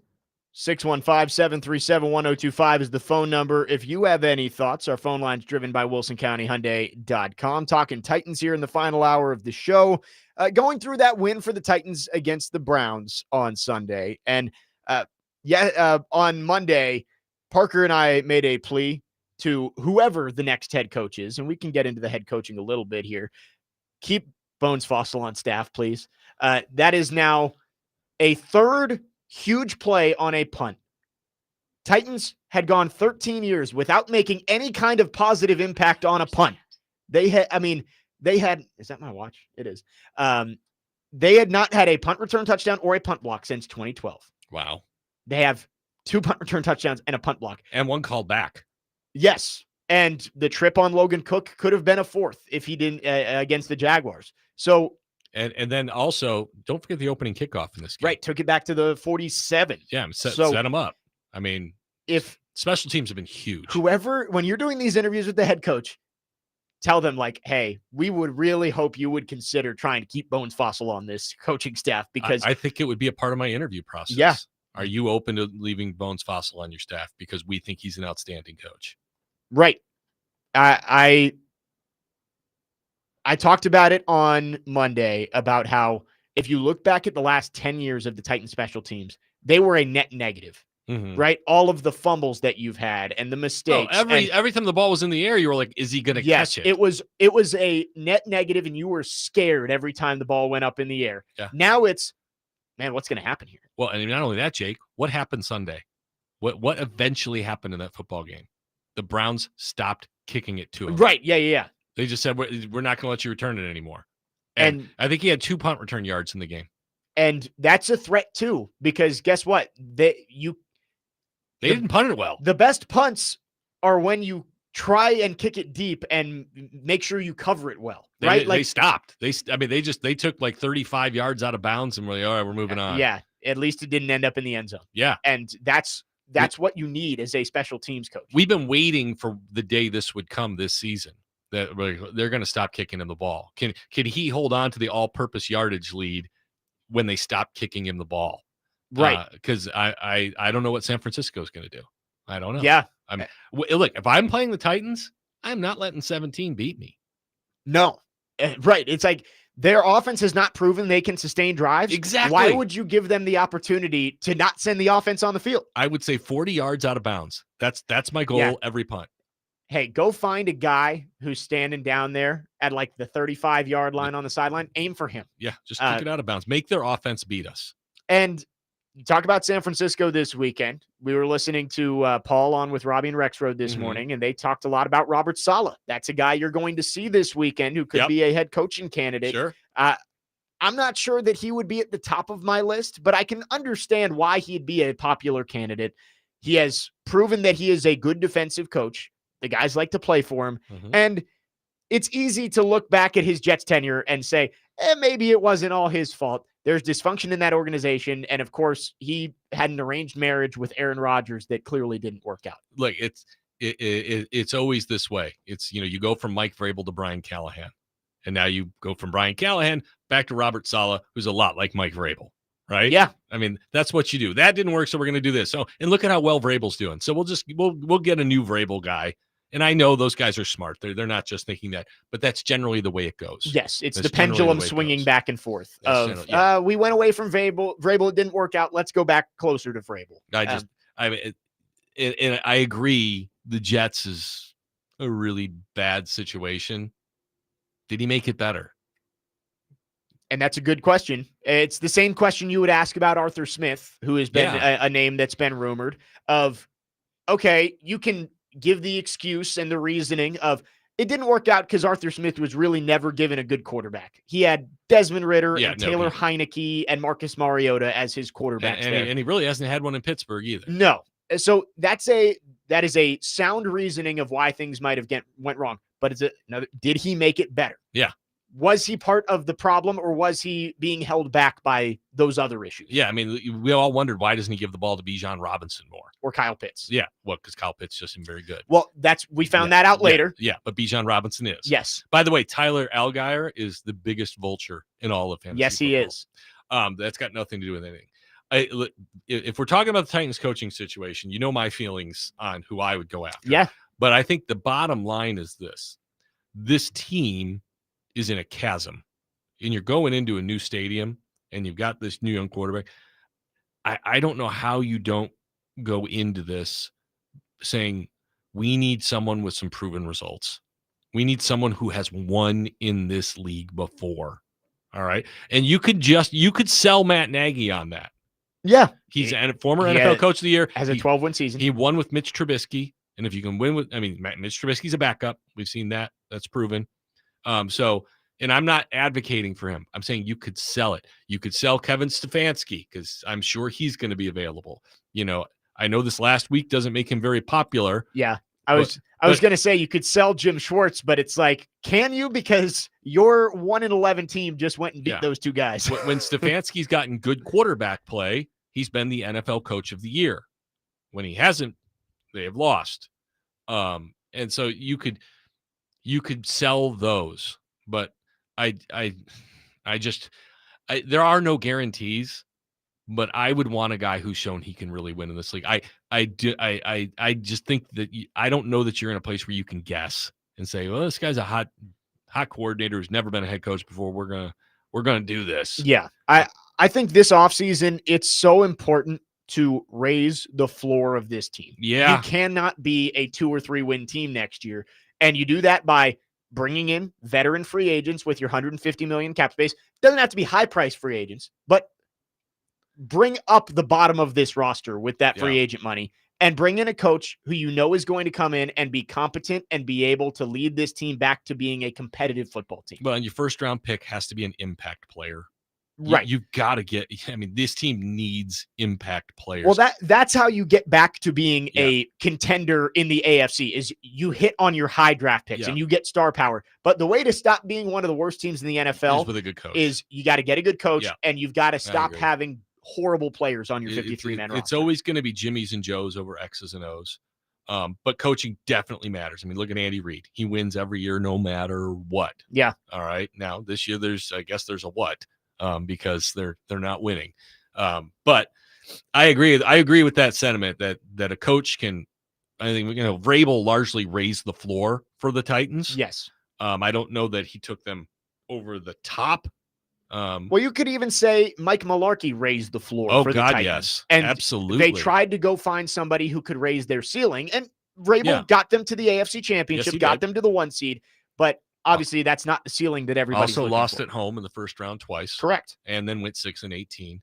And why was that? Because the roster got worse. Yep. All right. Vrabel didn't get worse. The roster got worse. Yeah. The way this team is ever going to be back in this team can win a Super Bowl mode is you hit on the draft picks and you find star players at premium positions. You go get a star pass rusher, a star wide receiver. Cam Ward develops into a star quarterback. That's how you go win a Super Bowl. But before you do that, you've got to get this team back to being at least a team that isn't a get-right game for almost everybody. Yeah, I mean, you see Cedric Gray and Kevin Winston, and you're thinking, hey, we got something there. And that's great. That's great. Those aren't the guys that are going to take you over the top. Right. They're great to have. Yes. But you've got to have those guys on the edges. That's receiver, corner, edge rusher. Tackle. Who get it done, who are premium players. When you look at this team, when this team was at its best, they had A.J. Brown. Yep. All right. They had A.J. Brown. They had a great 4-headed monster on the defensive line. Like Bud Dupree probably didn't live up to his contract, but at the end of that 2021 season, that 4 of Dupree, Simmons, Autry, and Landry was when he was healthy. Elite. He had that game he had against the Chiefs. Right.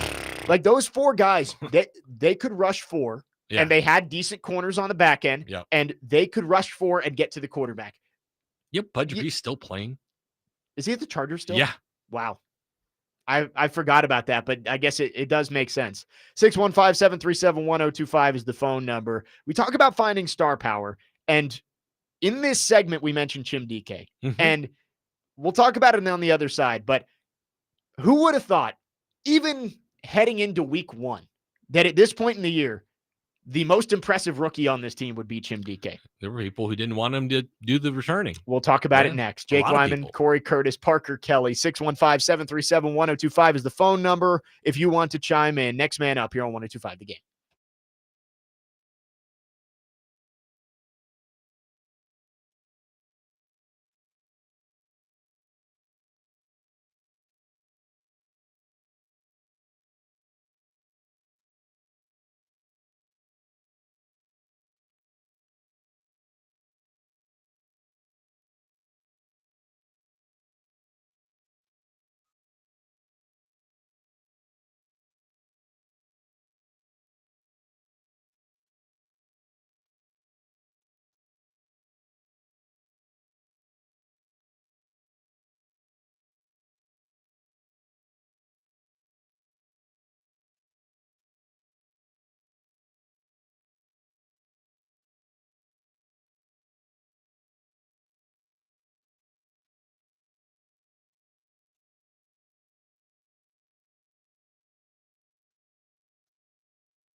Next man up, 102.5 The Game. Jake Lyman, Cory Curtis, Parker Kelly, with you for a couple more segments on this Wednesday. Chasing Big Joe coming up at the top of the hour.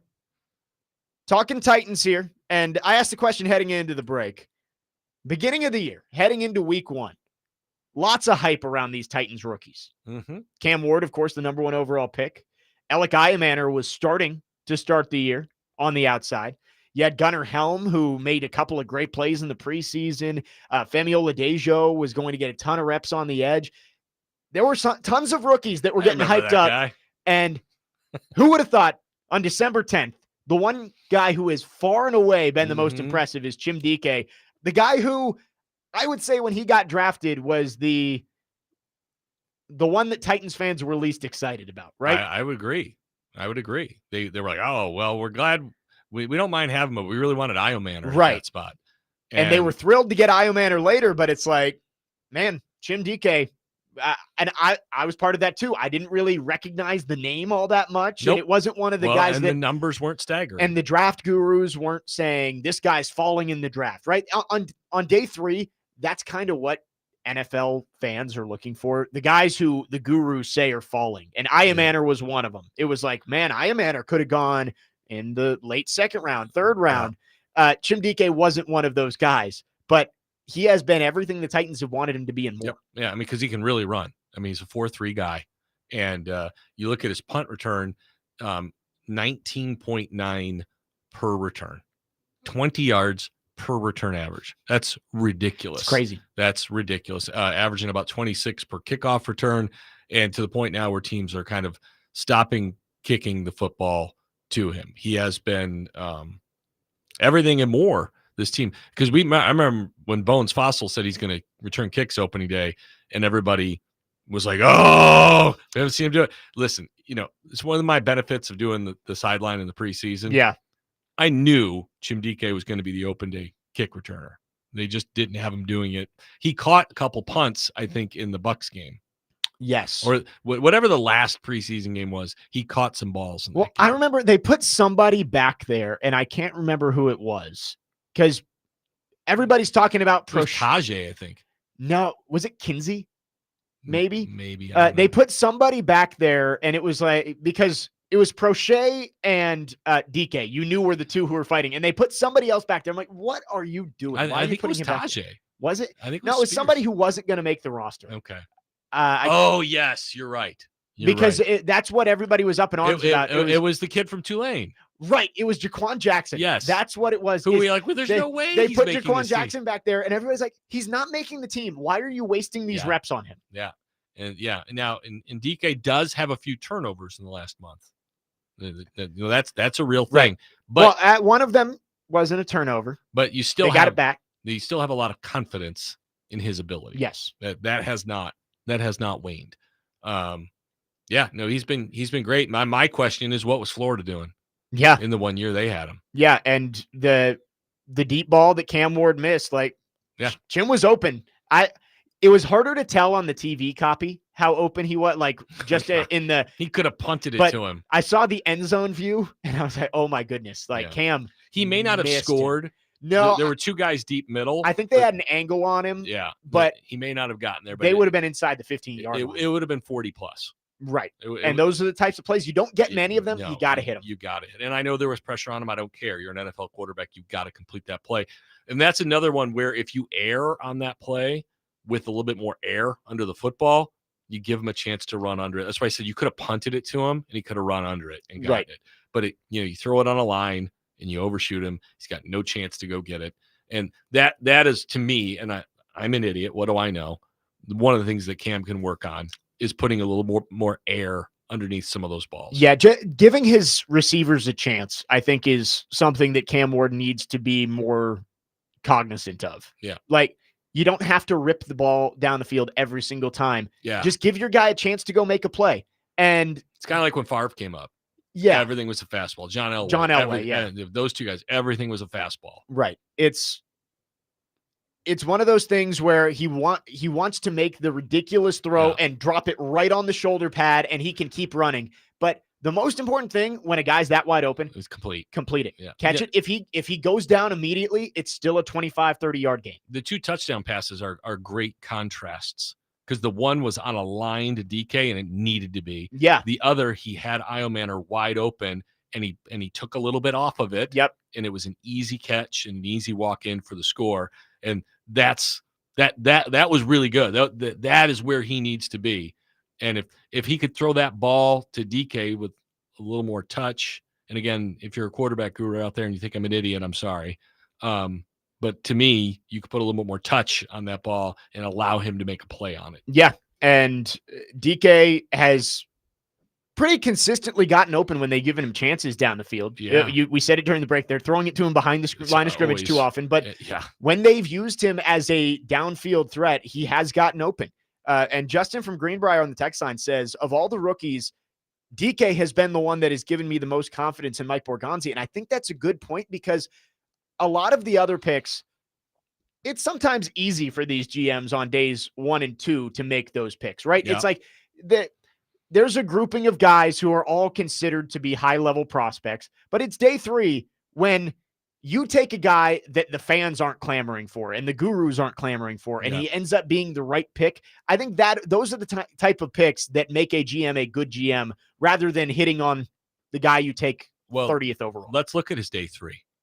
Jim DK, Gunnar Helm. Gunnar Helm's second on the team in receptions right now. And I think there's a lot of people who feel really good about the trajectory of – I mean, shoot, he's starting. Right. He's a 4th-round pick who's starting. All right. And then Marcus Harris. Starting. 6th-round pick, starting, and really not playing too poorly. No, I think the further away we get from the Jarvis Brownlee Jr. trade, I think part of it was because they felt good about what they had in Marcus Harris. I would agree with that. I think they wanted to get him on the field. And he has not let them down. He's, like I said, has he been better than you expected? Yeah. I think everybody would have to say that. We have not watched Marcus Harris and go, wow, he got exposed. Right. He got exposed. He's got speed. He created a fumble. He separated man from ball. And he's a rookie. And he's getting a lot of playing time. And so that's been good. We haven't gotten a chance to see Jackson Slater yet. But I know there's a lot of good feelings about Jackson Slater. But so his first day 3, which is, like you said, that's anybody can pick in round 1. Right. Anybody except for John Robinson. General Anybody managers can pick in round 1. There's going to be misses in round 1, but it's a lot easier to find hits in round 1. Yes. Right? Like, I mean, everybody knows the names in round 1. Yes. All right. If you did the fantasy football auto draft in round 1 every year, you got a good player. Just went to Mel Kiper or Matt Miller or Field Yates big board and just said, all right, we're on the clock. Here's the best guy available. Let's take him. You're going to have an okay shot to hit on those picks because those guys are good players universally. But when you get into the late rounds, it's not as easy as that. And I agree. He's done a good job. We haven't seen Kalel Mullings very much, and Jackson Slater. But the rest of the day 3 picks have all at least shown enough to make you think they can be players for this team. And when you look at the Chiefs, much of their success largely based on Patrick Mahomes, but also Trey Smith, 6th-round pick. What round was Jarvis L'Jarius Sneed? He was a third or fourth. Pick. Okay, 3rd or 4th round pick, and developed into an all-pro caliber player for them. And so they've been able to draft guys further down and turn them into players. And they've been able to find good ones. And if you can hit on one of your first 2 and then hit on some of the back end guys who can contribute to you, you can put together some pretty good groups. They've got to do it for more than 1 year. We've seen draft picks flash before. Can these guys get better? Because they got to get better. That's the next thing. One draft class can do a lot for your team. 2019, 2016 for the Titans. Yeah. But if you're going to be consistent and continue to grow this roster, you got to string together multiple good. You got to stack them. Yeah, you certainly got to stack them. 3337 says, "Man, I can't stand the Femi pick," and I've heard a lot about that. And with Femi, I agree. It's been underwhelming. And it was a pick that was kind of underwhelming when they made it, right? It was a guy you knew was a project that you took in the 2nd round. But just as it is with Cam Ward, it's too early to say that Femi was a bad pick. Yep. Give him an offseason. Let's see if he can get healthy and see what he can do. you still need an elite edge rusher. I don't think Femi will ever be an elite edge rusher, but if he can be an above average NFL starter on the edge for you, that's still a valuable player that you got in the second round. I agree. I didn't like the pick because I don't like a project player in round 2. I just think that's too high to be a project I don't player. think that's the pick I would have made in that spot. And again, he needs to be a starter. I mean, he's, that's what we've talked about, how this team has fallen apart is their high draft picks either aren't with the team or aren't starters or out of the league. And, so you need that second round pick to be a starter. I mean, look at it now. Your first pick's a starter. Your third pick's a starter. Your fourth pick is a starter. Your fifth pick is a starter. Your sixth pick is a starter. Your eighth pick is a starter. Yeah, you need Femi to be a starting level player. Like that is a pick that you take a guy, he has to be a starter for you. But he only played 5 games. Yeah, and he needs to be a starter. He needs to be an impact player. Right. I don't think anybody expected him to be an impact player this year. So I think he got that grace. But I think he was a lot further away than all of us even thought when we saw him. Because I mean, he got unless he was unblocked, he didn't win any pass rush reps. He's not going to be a 10 sack player. That you don't expect 10 sack players when you take him in the second round, but I don't think he's ever going to be Harold Landry was a 10 sack player. Well, I guess that's true, but I'm saying that's not the expectation. You need him to be an 8 sack player, 7 to 8. I think that's got to be the expectation for a guy you take in that spot. Nah, I disagree. I guess when I say second round pick, when I say 10 sack player, I'm not saying like 1 year of 10 sacks. I'm saying a consistent 10, like a guy who averages for his career between 7 and 8 sacks. Okay. I mean, you've got to be a pass rush. You got to be a threat. No, I agree. And the Titans have not invested enough in that edge rush group. And when you take a guy like that as a project in the second round. Yeah, I mean, he's the highest rated edge guy they've had since Harold. Yeah. Yeah. And TD and I clamor all the time. They haven't taken an edge rusher in the first round since Derek Morgan. So that probably has to change this year. Yeah. 615-737-1025 is the phone number. We got one more segment for you on this Wednesday. We'll wrap things up after this. Jake Lyman, Cory Curtis, Parker Kelly. Next man up, 1025 The Game.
Final segment of the show. Jake Lyman, Cory Curtis, Parker Kelly. Next man up, 102.5 The Game. Chasing Big Joe coming up on the other side. Again, they are out at 1645 West Main Street in Lebanon at the Duncan location there. You can stop by with a stuffed toy to donate to a child this holiday season. For more information on where you can donate a stuffed toy at these Duncan locations, you can visit thegamenashville.com/toy. Again, Chasing Big Joe coming up in the Duncan in Lebanon. Coming up next, Cory, before we get out of here, let's do it. Your Bears. Da Bears. Let's talk about them. All right, the Chicago Bears went to Wisconsin, all right, and they played a 4-quarter football game, and they lost. They came up a play short. But there's been a lot of years where this football team has been a lot more than a play short. You know what I mean? That's really well done. Thanks, man. You betcha. You betcha, don't you know? Green Bay. I'm from Chicago, and I used to have a vicious accent. Really? And I went to college, and they made fun of me. Fun of me. I spent 2 summers in Minnesota, so Minnesota. How long you been sick? Oh, I don't know. While, eh? See, I'm the opposite. I got made fun of for my Southern accent in Chicago. Right. Yeah. I went to Southern Illinois, which is south of St. Louis, and I was in a theater class with Melissa McCarthy. Really? Yeah. Hosted SNL last week. Yeah. And they just killed me. I'd say, Chicago Bears. And they're like, what? And I worked for 6 months and I got rid of it. I mean, it is funny going to these different places, just the way the dialect changes. Like people in Minnesota, it's like, oh, go check if there's any baseballs up on the roof. and I'm like, you mean roof? They're like, no, the roof. Okay. And the soda versus pop, all that kind of stuff. Oh, but yeah, that was a very well done accent there on the Bears Packers recap. Bears. They've got the Browns this weekend. Yeah, taking the Browns to the Super Bowl. Yeah, they've got to. It's a must win. Right. Seriously, it's a must win. I mean, their last 3 games are Packers, Lions, 49ers. 49. Yeah. So, yeah, I mean, they could miss the playoffs realistically. Yeah. Because what? You're 9-4 or 9-4. 9-4. 9-4. And look, I think right now you have to take a year ahead. Yeah. This is not a team that was expected to be in the playoffs. But number 2 running the football, number 5 in offense, number 1 in turnovers. The quarterback has dramatically improved. The offensive line is dramatically improved. They're going to focus on adding some pieces to the defense. But look, we're talking about the NFL being up for grabs this year. This is the most wide open I think the NFL has been in a long time. So you need to make the playoffs and see where the chips roll out. Yeah. So they got 4 left. You might say I'm overly cautious. If they can win 2, I'm good. If they get to 11-6, great year. It's hard to believe an 11-6 team is going to get left out of the playoffs. So, yeah. Right. You've got to win this weekend against the Browns, and then you got 3 games to win 1. And that should get you in. But it was wild to look at the NFC playoff picture stuff. And it's like you lost 1 game, and you go from the top seed to barely in the playoffs. And you lost by 1 play. Yeah. I mean, really. I mean, right. You're in the red zone. It wasn't a good throw on a day where he had some electric throws. Yeah, the one throw that he made, was it to Komet? I was at my desk when he made that throw. I was like, are you kidding me? Are you kidding me? That throw I came out of my sick. chair too. That is it was sick. incredible. Now, the same drive, he threw the touchdown to Zacchaeus. Yeah. And that was also a sick throw. That throw was stupid because it was first down. You risked an interception on first down at like the 2. Yes. So you cannot do that. It's not smart, but no, but it was ridiculous. He's got the arm confidence. Yeah. And that's why, why did he throw the interception late? Well, he was fading in the air, throwing the other way. I mean, there was a lot of things to take if he gets 2 more feet under it, it's a touchdown. Right. But he's learning. He's getting better. That's the big thing. He's gotten way better. Yes. He's taking 20 sacks as opposed to 68 last year. And they're a top 5 offense in the league. Yeah. No, it's the Bears. Come on. I was higher on the Bears than I think most people heading into the year. I thought that they would be around a 500 team. Mm-hmm. And, I did too. They're 2 wins away from being an 11-win team in year 2 of Caleb Williams. So. And again, Ben Johnson is just like Sean McVay and Kyle Shanahan and Matt LaFleur. They all get thought of as these offensive gurus who sling the rock. They Yeah. all run the hell out of the football. Yep. And they've got two backs. One, again, drafted in the 7th round out of Rutgers. Kyle Monangai. And he is killing it. Yep. And DeAndre Swift, I continue to say, is way better than everyone says he is. Bears have the Browns this weekend. Titans Must have win. the 49ers. Corey, always a pleasure having you in. It's always fun, Jake, and I know it's the highlight of your week, and I like when I can make people's lives better. It is the highlight of our week. A close second is Teron Davenport being on. I mean, it's a distant second, but that's okay. TD will be on tomorrow for the full show. Chase and Big Joe coming up next. You're all 102.5 The Game.